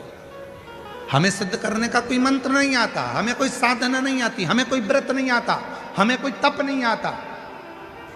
लोग कहते हैं इस मंत्र को सिद्ध कर लो, लोग कहते हैं रुद्राक्ष को सिद्ध कर लो, लोग कहते हैं इसको सिद्ध कर लो, लोग कहते हैं उसको सिद्ध कर लो। हम कहते हैं कुछ मत करो, शिव जी पे चढ़े हुए जल को पीना प्रारंभ करो। रोज शंकर जी पे चढ़े हुए थोड़ा सा जल आचमन करना प्रारंभ कर दो। प्रतिदिन एक दिन भी खाली नहीं जाना चाहिए। एक ना एक दिन तुम्हारी जिह्वा सिद्ध हो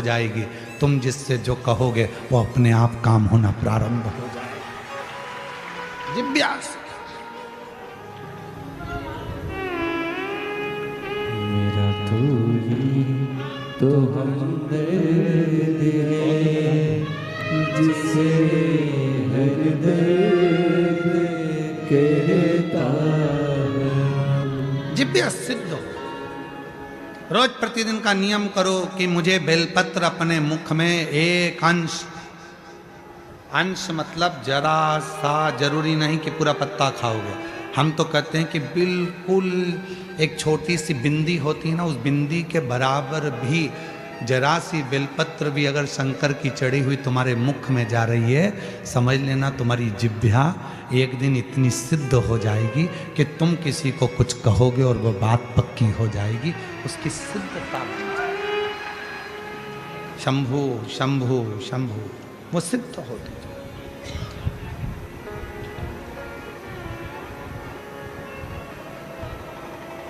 सिद्ध कर, और वो सिद्धता इससे नहीं मिलेगी, आपका मंत्र स्मरण, मंत्र स्मरण, मंत्र स्मरण।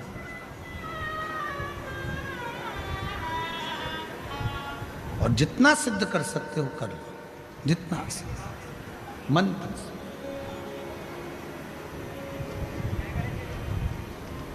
मदनासुर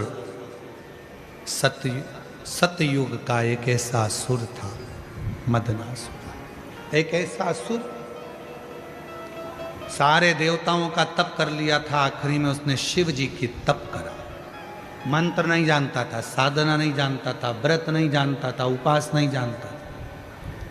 अब असुर तो असुर है, उसको कौन बताए कि कैसे तप साधना करना। गया एक बार एक जगह पर एक भक्त को देख लिया था, शिव जी के, शिव का भक्त शंकर जी पे जल चढ़ाता था। मदनासुर ने जल चढ़ाते देखा, फिर देखा वो भक्त पत्तियां तोड़कर लाता था, शिव जी को समर्पित कर देता था। मदनासुर ने वो भी देखा, वो भी देखा। फिर देखा उसने कि वो भक्त शिव जी पर पत्र चढ़ाता था और वो पत्र को उठाकर पा लेता था। भक्त ने वो भी देखा, निरंतर देख रहा।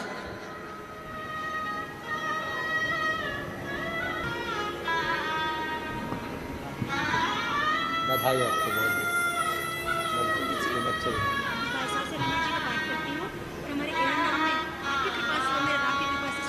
मदनासुर ने देखा कि जल चढ़ता है, पत्र चढ़ता है, पत्र को कोई उठा लाता है, खा लेता है।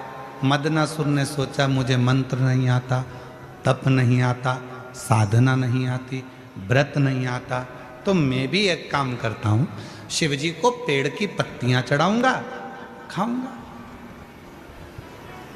वो ये नहीं जानता था कि कौन सी पत्ती चढ़ती है, कौन सा पत्र शिव जी को चढ़ना चाहिए, ये उसको नहीं मालूम। उसने तो देखा कि बेलपत्र, यार उसको बेलपत्र से मतलब नहीं था, उसको तो पत्र से मतलब था। कोई आता पत्र चढ़ाता और वो खाता, वो जान नहीं पाया।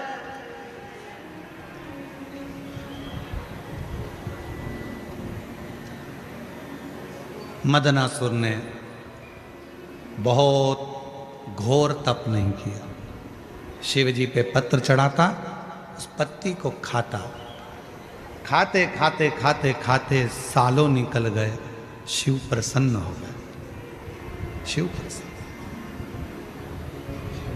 क्या चाहिए बोल। बाबा ब्रह्मा जी ने मुझे ये दिया, भगवान विष्णु ने मुझे ये दिया, गरुण वरुण ने ये दिया, इंद्र ने मुझे ये दिया, सब बताया। कहा अब अगर कुछ देना चाहते हो तो मेरी जिह्वा को सिद्ध कर दो, जो बोलूं वो हो, जो बोलूं वो हो।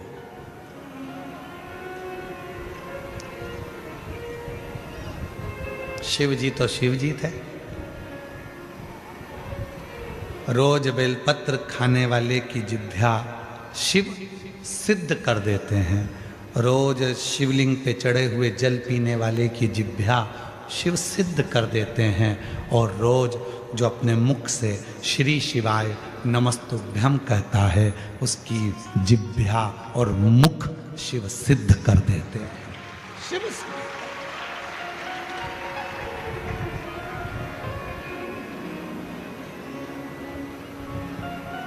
सिद्ध।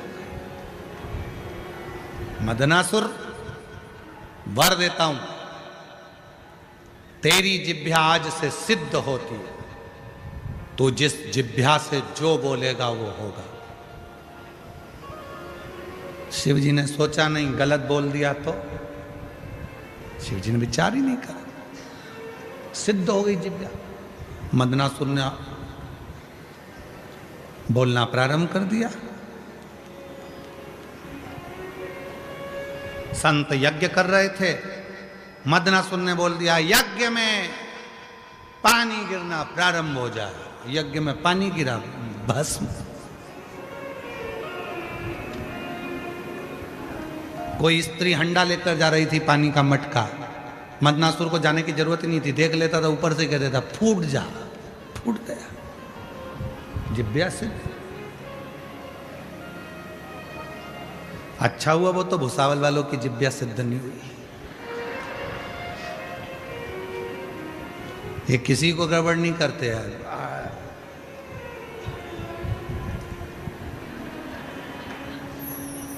फालतू की बात कहना मती।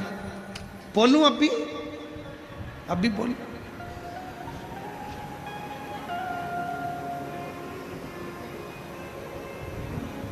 जिब्या सिद्ध हो, मना नहीं है। आप शंकर जी को जल चढ़ाते हो, शिव जी का जल पीते हो, शंकर जी पे चढ़ी हुई बेलपत्र खाते हो, भले थोड़ी सी खाओ, पर सिद्ध हो जाती है ना, तो किसी का बुरा नहीं करना, भला करो, अच्छा करो।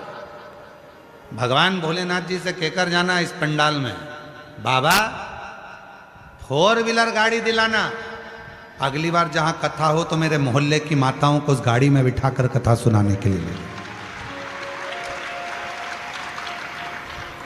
4 व्हीलर गाड़ी भी हमारी हो। और बाबा ऐसी कृपा करना, पड़ोसन से पेट्रोल और डीजल का पैसा भी नहीं लूं, डीजल पेट्रोल भी हमारा खुद का हो। ऐसी अरे भगवान से मांग रहे हैं, भगवान बहुत दूर पड़ता है, 300 रुपये लग गए ऑटो के, बाबा ऐसी कृपा कर 300 रुपये कहीं से आ जाए। 300 रुपये क्या मांगना?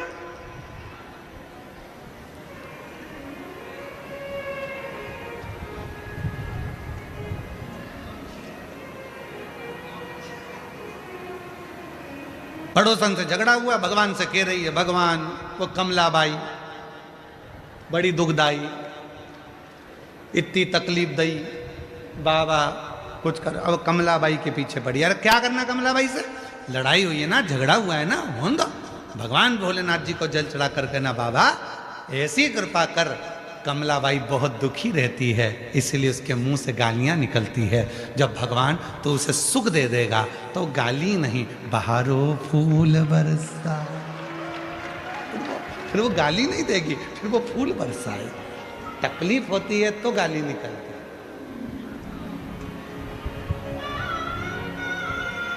अगर तकलीफ होगी ही नहीं तो गाली क्यों निकलेगी? तू कृपा कर, और कृपा की ना होती जो आदत तुम्हारी, तो सुनी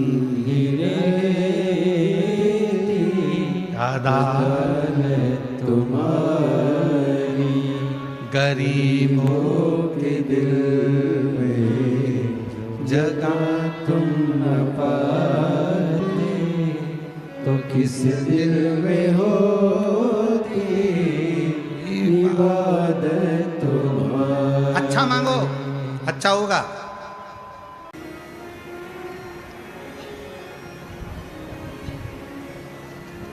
कोई भी पूछे, कोई पूछे कैसे हो, तुम्हारे बच्चे कैसे, माझा मुलगा मुलगी चांगला है, ठीक है, उसमें क्या दिक्कत है, मस्त है।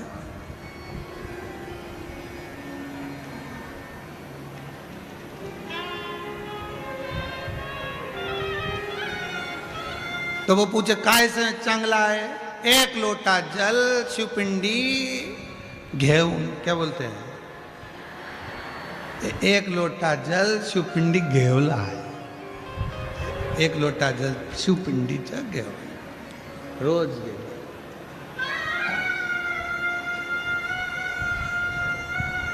वो रोज शिव मंदिर जाते हैं, जल चढ़ाते, शिव का नाम लेते, भगवान का जन्म करते, बसते रहते।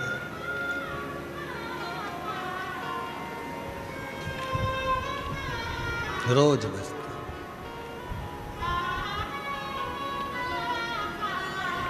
शिव को बसते हैं। मदनासुर की जिभ्या सिद्ध हो गई, वो सिद्ध जिभ्या से लोगों को तंग करने लगा, परेशान करने लगा, परेशान। कभी कभी लोग अपने आप में भी परेशान हो जाते हैं, ऐसा नहीं है कि नहीं होते। एक नई नवेली बहू आई, दही बहुत सारा रखा था, सास ने कह दिया दैया बिलोले माखन बना ले।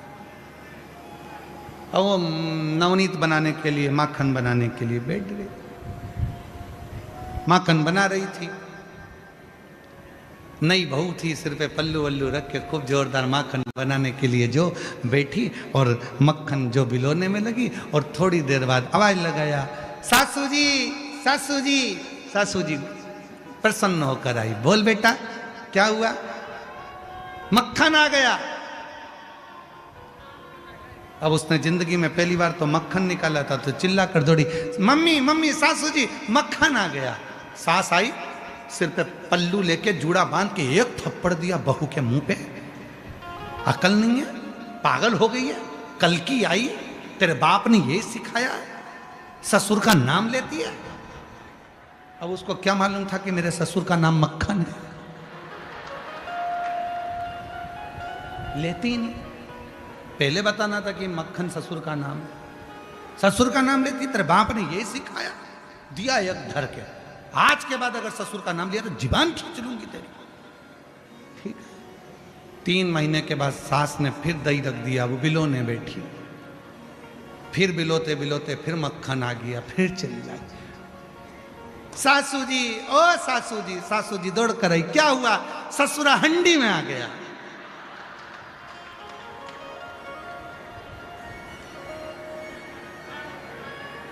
अब नाम नहीं लिया, ससुरा हंडी में पड़ा है,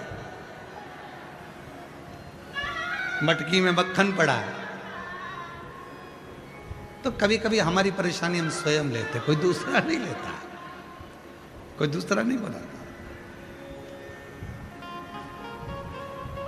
मदनासुर ने लोगों को तंग किया, कष्ट दिया, अपशब्द कहे, जो बोलता वो सिद्ध वाणी थी।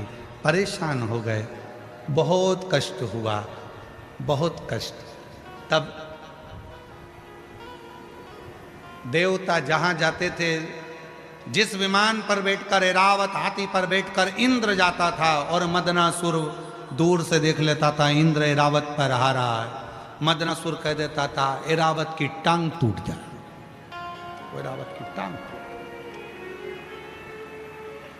इंद्र नीचे गिर गया। ऐसे कई लोग हैं अपने जीवन में, लोगों को सुखी नहीं देख सकते, भीतर से जलते जाते हैं। अरे भाई खुश होना चाहिए, पड़ोसी का बेटा डॉक्टर बन जाए, खुश हो, बाबा ने बड़ी कृपा करी, हमारे पड़ोस का लड़का डॉक्टर बन गया, कभी बीमार होंगी तो दिखा दूंगी। पड़ोसी की यहाँ 4 व्हीलर गाड़ी आ जाए, बाबा को धन्यवाद दो, पड़ोसी की यहाँ 4 व्हीलर गाड़ी आ गई, भगवान कृपा करना, कितनी अच्छी बहू आई है, 4 व्हीलर गाड़ी भी लाई है, कभी भी काम पड़ेगा तो 4 व्हीलर गाड़ी फ्री मिल जाएगी। बड़ी कृपा, बड़ी करुणा, भगवान को धन्यवाद दो।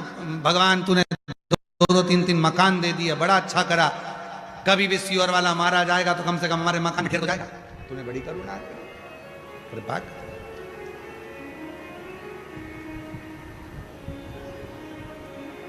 हमें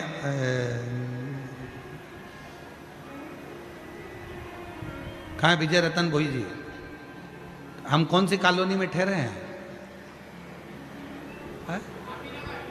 तापी नगर में। अच्छा, हम जहाँ ठहरे हैं भोई जी के यहाँ, तो इधर वाले सामने वाले बाजू वाले आज सवेरे 4 बजे से जग गए हैं, सवेरे 4। हमारा तो जब चल रहा था और हम खिड़की में से धीरे से देख रहे थे, ये बाहर आती अंदर जाती, बाहर आती अंदर जाती, बाहर आती। और 2-3 बार तो छोरा छोरी के दोच भी दिए, जाके देख क्या उठ के जा, जा।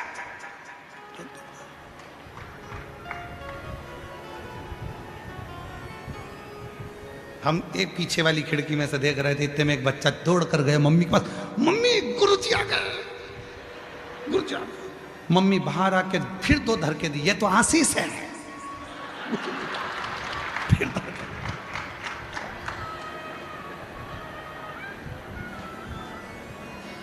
एक तो मकान भी ऐसा है कि चारों तरफ खिड़की है।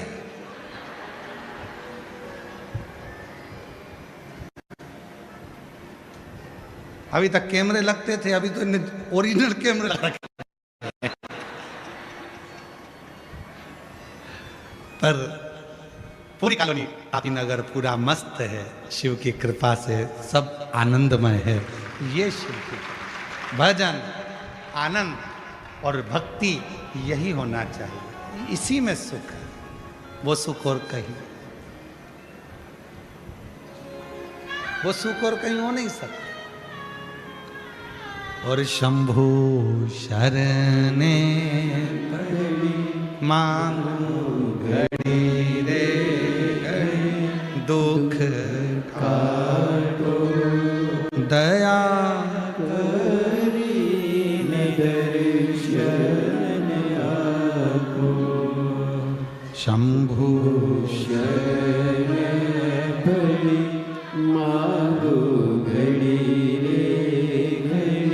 दुख काटो दया करी दर्शन। शिव कथा कर रही है, मदनासुर की जिह्वा सिद्ध हो गई थी और वो सिद्धता का गलत फायदा उठा रहा। भगवान यदि तुम्हें धन दे, भगवान यदि तुम्हें संपदा दे, भगवान यदि तुम्हें वैभव दे, भगवान तुम्हें यदि सत्ता दे, उसका गलत फायदा मत उठाओ, अच्छा करो, बन सके दुनिया के लिए अच्छा ही दे, अच्छा। कभी किसी के लिए गलत मत दो, गलत मत। कोई तुमको गाली दे, खुश हो। चंद्रशेखर शिव महापुराण की कथा चंद्रमौलेश्वर चल रही है। माताप्ती के तट पर भुसावल की पवित्र धरा पर चल रही है। दोपहर में 2 बजे से 5 बजे तक चल रही है। आज कथा का पहला दिन। आप पूरी कथा में सुनोगे कि चंद्रदेव ने जितना अपमान किसी देवता का नहीं करा, उतना शिव जी का करा। ब्रह्मा जी ने जितना अपमान किसी का नहीं करा, उतना शिव जी का करा। इंद्र ने जितना अपमान किसी का नहीं करा, उतना शिव जी का करा। देव ऋषि नारद ने जितना अपमान किसी का नहीं करा, उतना शिव जी का करा। फिर भी जिसने अपमान करा, उस सब पर शंकर भगवान ने अपने करुणा की दृष्टि दी। चंद्रदेव को रोग हुआ, उसने शिव जी का अपमान भी करा, तो भी शिव जी ने उनको अपने मस्तक पर बिठाया। इंद्र ने अपमान करा, पर इंद्र की सत्ता चली गई, तब इंद्र को सत्ता पर बिठाया। नारद जी ने अपमान करा, तो भी नारद पर करुणा कर कर तुमरुका जी से कथा श्रवण करा। ब्रह्मा जी ने अपमान करा, तो ब्रह्मा जी के कटे हुए सिर को बड़का पेड़ बनाकर बटकेश्वर बन गए। शिव जी ने किसी का अपमान नहीं करा, सबका सम्मान, चाहे दुनिया के लोग कितना भी अपमान कर दो।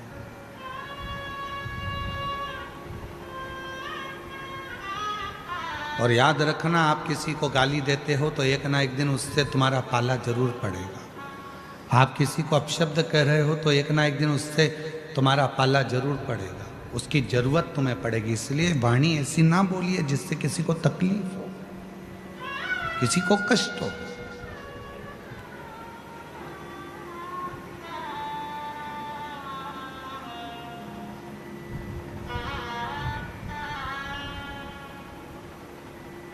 किसी को कष्ट हो ऐसी वाणी का प्रयोग मत करो। कितना कहा पहले, वाणी ऐसी बोलिए जो मन का आपा होए।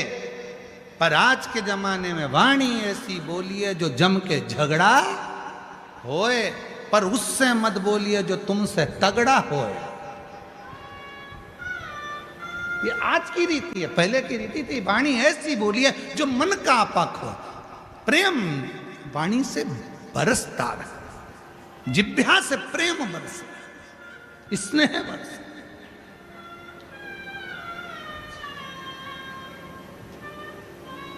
और मेरा निवेदन मेरी जीजियों से, मेरे जीजाओं से, बेटियों से, बेटाओं से, चंद्रशेखर महादेव की कथा चल रही है, चंद्रमौलेश्वर महादेव की शिव महापुराण की कथा चल रही है। आप सबसे एक निवेदन करना चाहूँगा, जितने भी शिव भक्त यहाँ कथा श्रवण करने के लिए आ रहे हैं, जितने भी शिव भक्त, आप सबसे निवेदन करूँ कि प्रयास करो, आपके पास में अगर कोई रुमाल है, कोई नेपकिन है, कोई कुछ बैग है, पर्स है, उसमें एक चावल का दाना कथा के पूरे 7 दिन रखो और प्रैक्टिकल करके देखो। जब 7वां दिन हो उस चावल के दाने को किसी भी शंकर के शिवलिंग पर समर्पित कर कर बाबा से अपने मन की बात कहकर देखो, चंद्रशेखर की कथा तुम्हें रोग से मुक्त कर देगी, तकलीफों से दूर कर, कष्टों से। और ये नियम आज का नहीं है, ये नियम पहले का है। हमारे यहाँ पर सत्यनारायण की कथा होती थी तो पंडित जी सबके हाथ में थोड़ा थोड़ा फूल देकर, चावल देकर बिठा देते थे। बोलो बोलो, तुम्हारे इधर होता है कि नहीं होता ऐसा? जब कथा होती थी 2-4 दाना चावल का दे देते थे, बैठ जाओ कथा सुनने के लिए, हाथ में चावल पकड़ा देते थे, कथा पूरी होती थी। बोलो बोलो, तुम्हारे इधर होता है कि नहीं होता ऐसा? जब कथा होती थी सत्यनारायण जी की, भगवान की कोई कथा होती थी, या माताएं अपनी कथा पढ़ती है, कोई तीज की कथा, चतुर्थी की कथा, पंचमी की कथा, चतुर्थी की कथा, कोई कथा पढ़ती है तो हाथ में 2-4 दाने चावल के लेके बैठ जाती हैं, कथा सुनती हैं, फिर वो भगवान को समर्पित कर दी। ये आज का नियम नहीं, पुराना नियम है। किसी से पूछना कि चावल के दाने हाथ में लेकर कथा श्रवण करने का क्या फल होता है? हाथ में चावल का एक दाना भी अगर हमारे भीतर होता है और हम उस कथा को श्रवण करने के बाद वो दाना समर्पित करते हैं, उसका फल क्या होता है? मतलब है चावल का एक दाना मतलब आरोग्यता प्रदान करना, चंद्र का भाव। हे शिव, हम आपको बहुत कुछ नहीं दे सकते, एक चावल का दाना हमारे जीवन का एक अंश मात्र है महाराज, एक अंश। हे शिव, हे करुणा सागर, ये आपको समर्पित,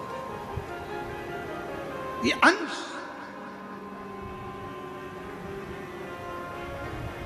एक अंश। गेहूं वापिस गेहूं को जन्म दे देता है, चना वापिस चने को जन्म दे देता है। गेहूं के भी 2 हिस्से हो जाते हैं, चने के भी 2 हिस्से हो जाते हैं, सोयाबीन सोयाबीन को जन्म दे देता है, 2 हिस्से हो जाते हैं। मसूर मसूर को जन्म दे देती है, 2 हिस्से हो जाते हैं।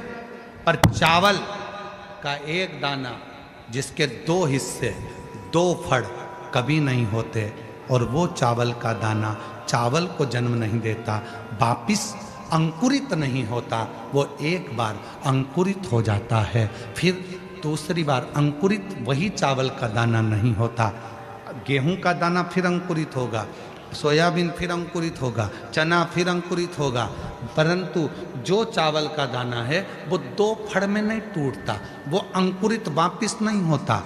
वो चावल का दाना एक बार शिव का हो गया, मतलब 2 भागों में नहीं बटा है। हे शिव, मैं एकाकार तेरे चरणों में हूँ, मैं फिर संसार सागर में तेरा होकर आया था, तेरा रहना चाहता हूँ, संसार सागर में अंकुरित नहीं होना चाहता, पूर्ण तेरा हो जाऊं, तुझ पर आश्रित हो जाऊं, तुझ पर समर्पित हो जाऊं। वो चावल का दाना हमें औषधि तक प्रदान करता है। सबसे पहला अन्न है चावल, अक्षत, सबसे पहला।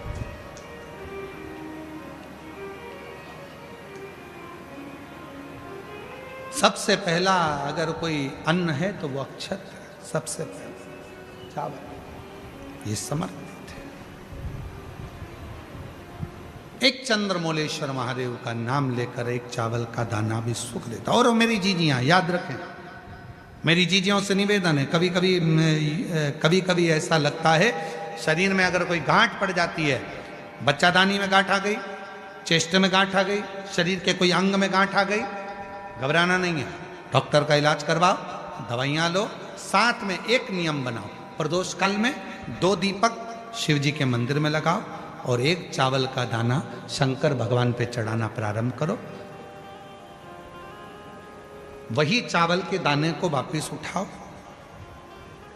अगर प्रदोष का व्रत नहीं है तो उसी दिन खाओ, और अगर व्रत है तो दूसरे दिन उस चावल के दाने को जरूर खाओ। धीरे धीरे वो गठान जो शरीर के अंदर है वो गलना प्रारंभ हो जाती है। थोड़ा दिन करोगे आपको उसका फल प्राप्त होना प्रारंभ हो जाएगा। एक चावल का दाना भी चंद्र का प्रतीक है, चंद्र का प्रतीक। सभी लोग साथ में बोलेंगे, बोल चंद्रशेखर महादेव की। एक चावल का दाना चंद्र का प्रतीक। जिभ्या, मदनासुर की जिभ्या बहुत उत्पात मचा, बहुत।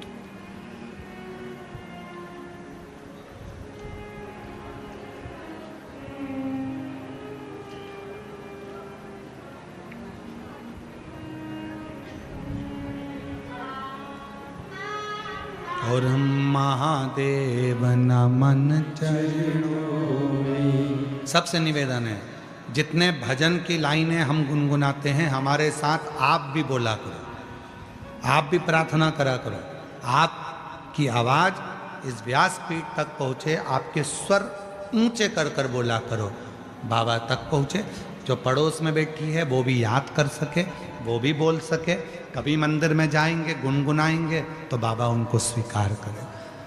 महादेव नमन चरणों में स्वीकार कीजिए, सबका किया है मेरा भी कल्याण कीजिए, उद्धार कीजिए।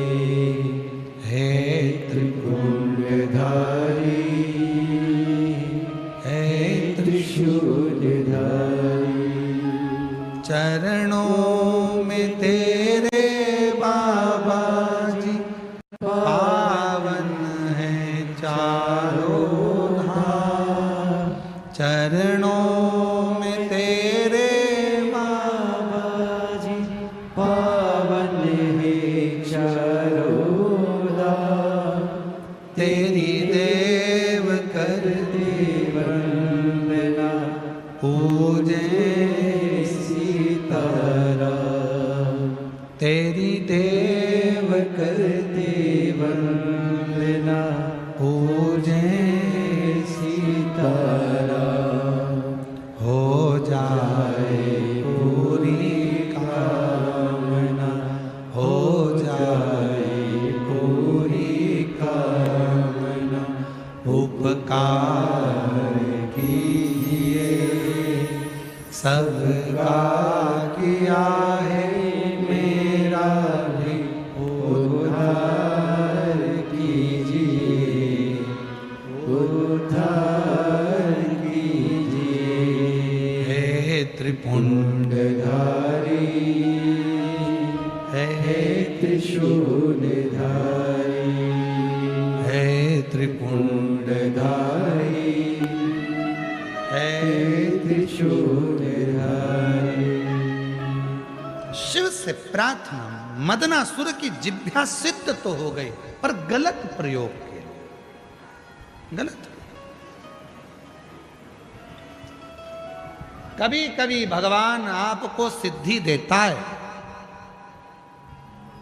पर उस सिद्धि का गलत प्रयोग जब आप करते हो तो आपसे सिद्धि वापिस ले लेता। कभी कभी आपने सुना होगा कि वहां जाओ, वहां से ये काम हो जाता है। कब तक वो काम होता है? जब तक वो सिद्धि सही हो रही है। गलत प्रयोग में होने लगती है तो स्थान की महत्वता समाप्त हो जाती है। दूसरे को धोखा देने लगोगे, आपकी सिद्धि समाप्त। दूसरे की निंदा करने लगोगे, आपकी सिद्धि समाप्त। दूसरे की बुराई करने लगोगे, आपकी सिद्धि समाप्त। दूसरे के लिए अपशब्द कहते रहोगे, आपकी सिद्धि समाप्त।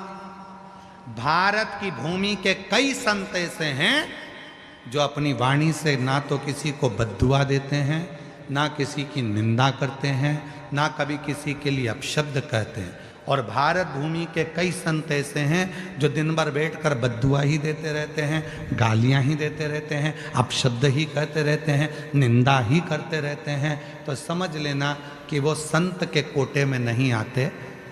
संत के कोटे में वही आता है जिसके मुख से कभी अपशब्द ना निकले। संत तुकाराम जी को कितना अपशब्द कहा, संत ज्ञानेश्वर जी को कितना अपशब्द कहा, संत मीराबाई को, कर्माबाई, नामदेव, कितना कितना लोगों ने मुक्ताबाई को आड़ा टेढ़ा कहा, पर उनके मुख से अपशब्द नहीं निकला। इसलिए आज भी भारत की भूमि पर उनकी पूजा होती है, साधना होती है, उनके पंथ जुड़े, उनके पंथ जुड़े। जो निंदा कर रहे हैं, निंदा कर दिया, अपशब्द कह दिया, ताना दे दिया, आड़ा टेढ़ा बोल दिया, दिन भर प्रवचन भी दो, कथा भी करो, और मालूम पड़े मुख से निंदा निकल जाए, अपशब्द निकल जाए, ताने निकल जाए, बुराई निकल जाए, समझ लेना तुम्हारी कथा किसी काम की नहीं, फिर तुम्हारा प्रवचन किसी काम का नहीं। फिर जितने लोग कथा सुनने या प्रवचन सुनने बैठे हैं, अगर कोई महाराज अपनी पीठ पर बैठकर निंदा करे, बुराई करे, किसी ना किसी की निंदा में लगे रहे, तो उस कथा को सुनना भी नहीं चाहिए, उठकर चले जाओ। वो कथा किसी काम की। हम कथा सुनने थोड़ी ना, हम निंदा सुनने थोड़ी ना, हम तो भगवान की चर्चा सुनने हैं, भगवान का गुणवाद सुनने हैं, हम निंदा सुनने के लिए नहीं।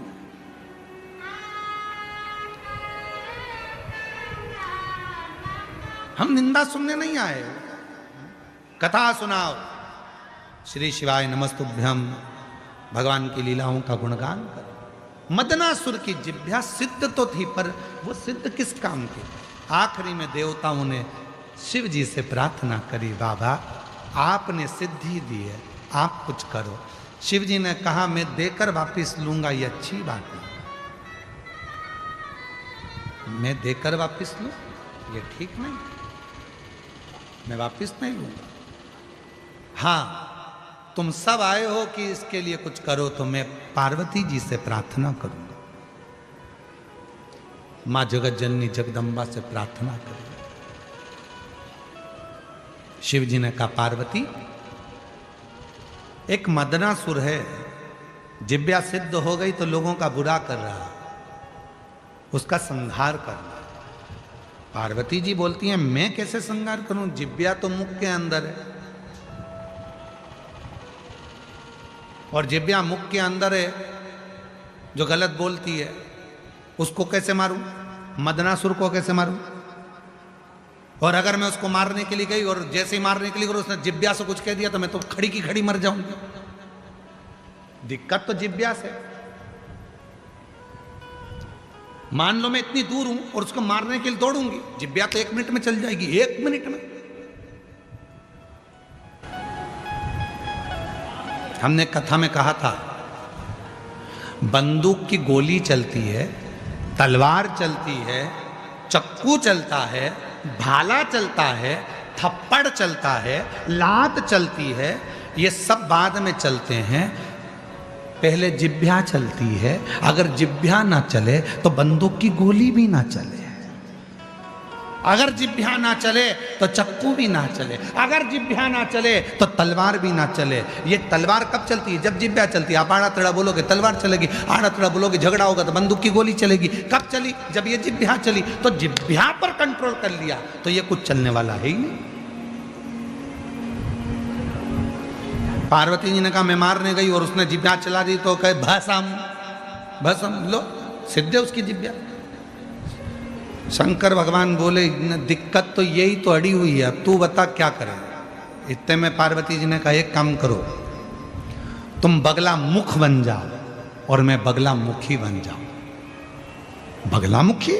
हाँ, जब तुम बगला मुख बनोगे, बड़े सुंदर से दिखोगे, भयंकर नाद हो रहा होगा, मदनासुर का ध्यान तुम पर जाएगा।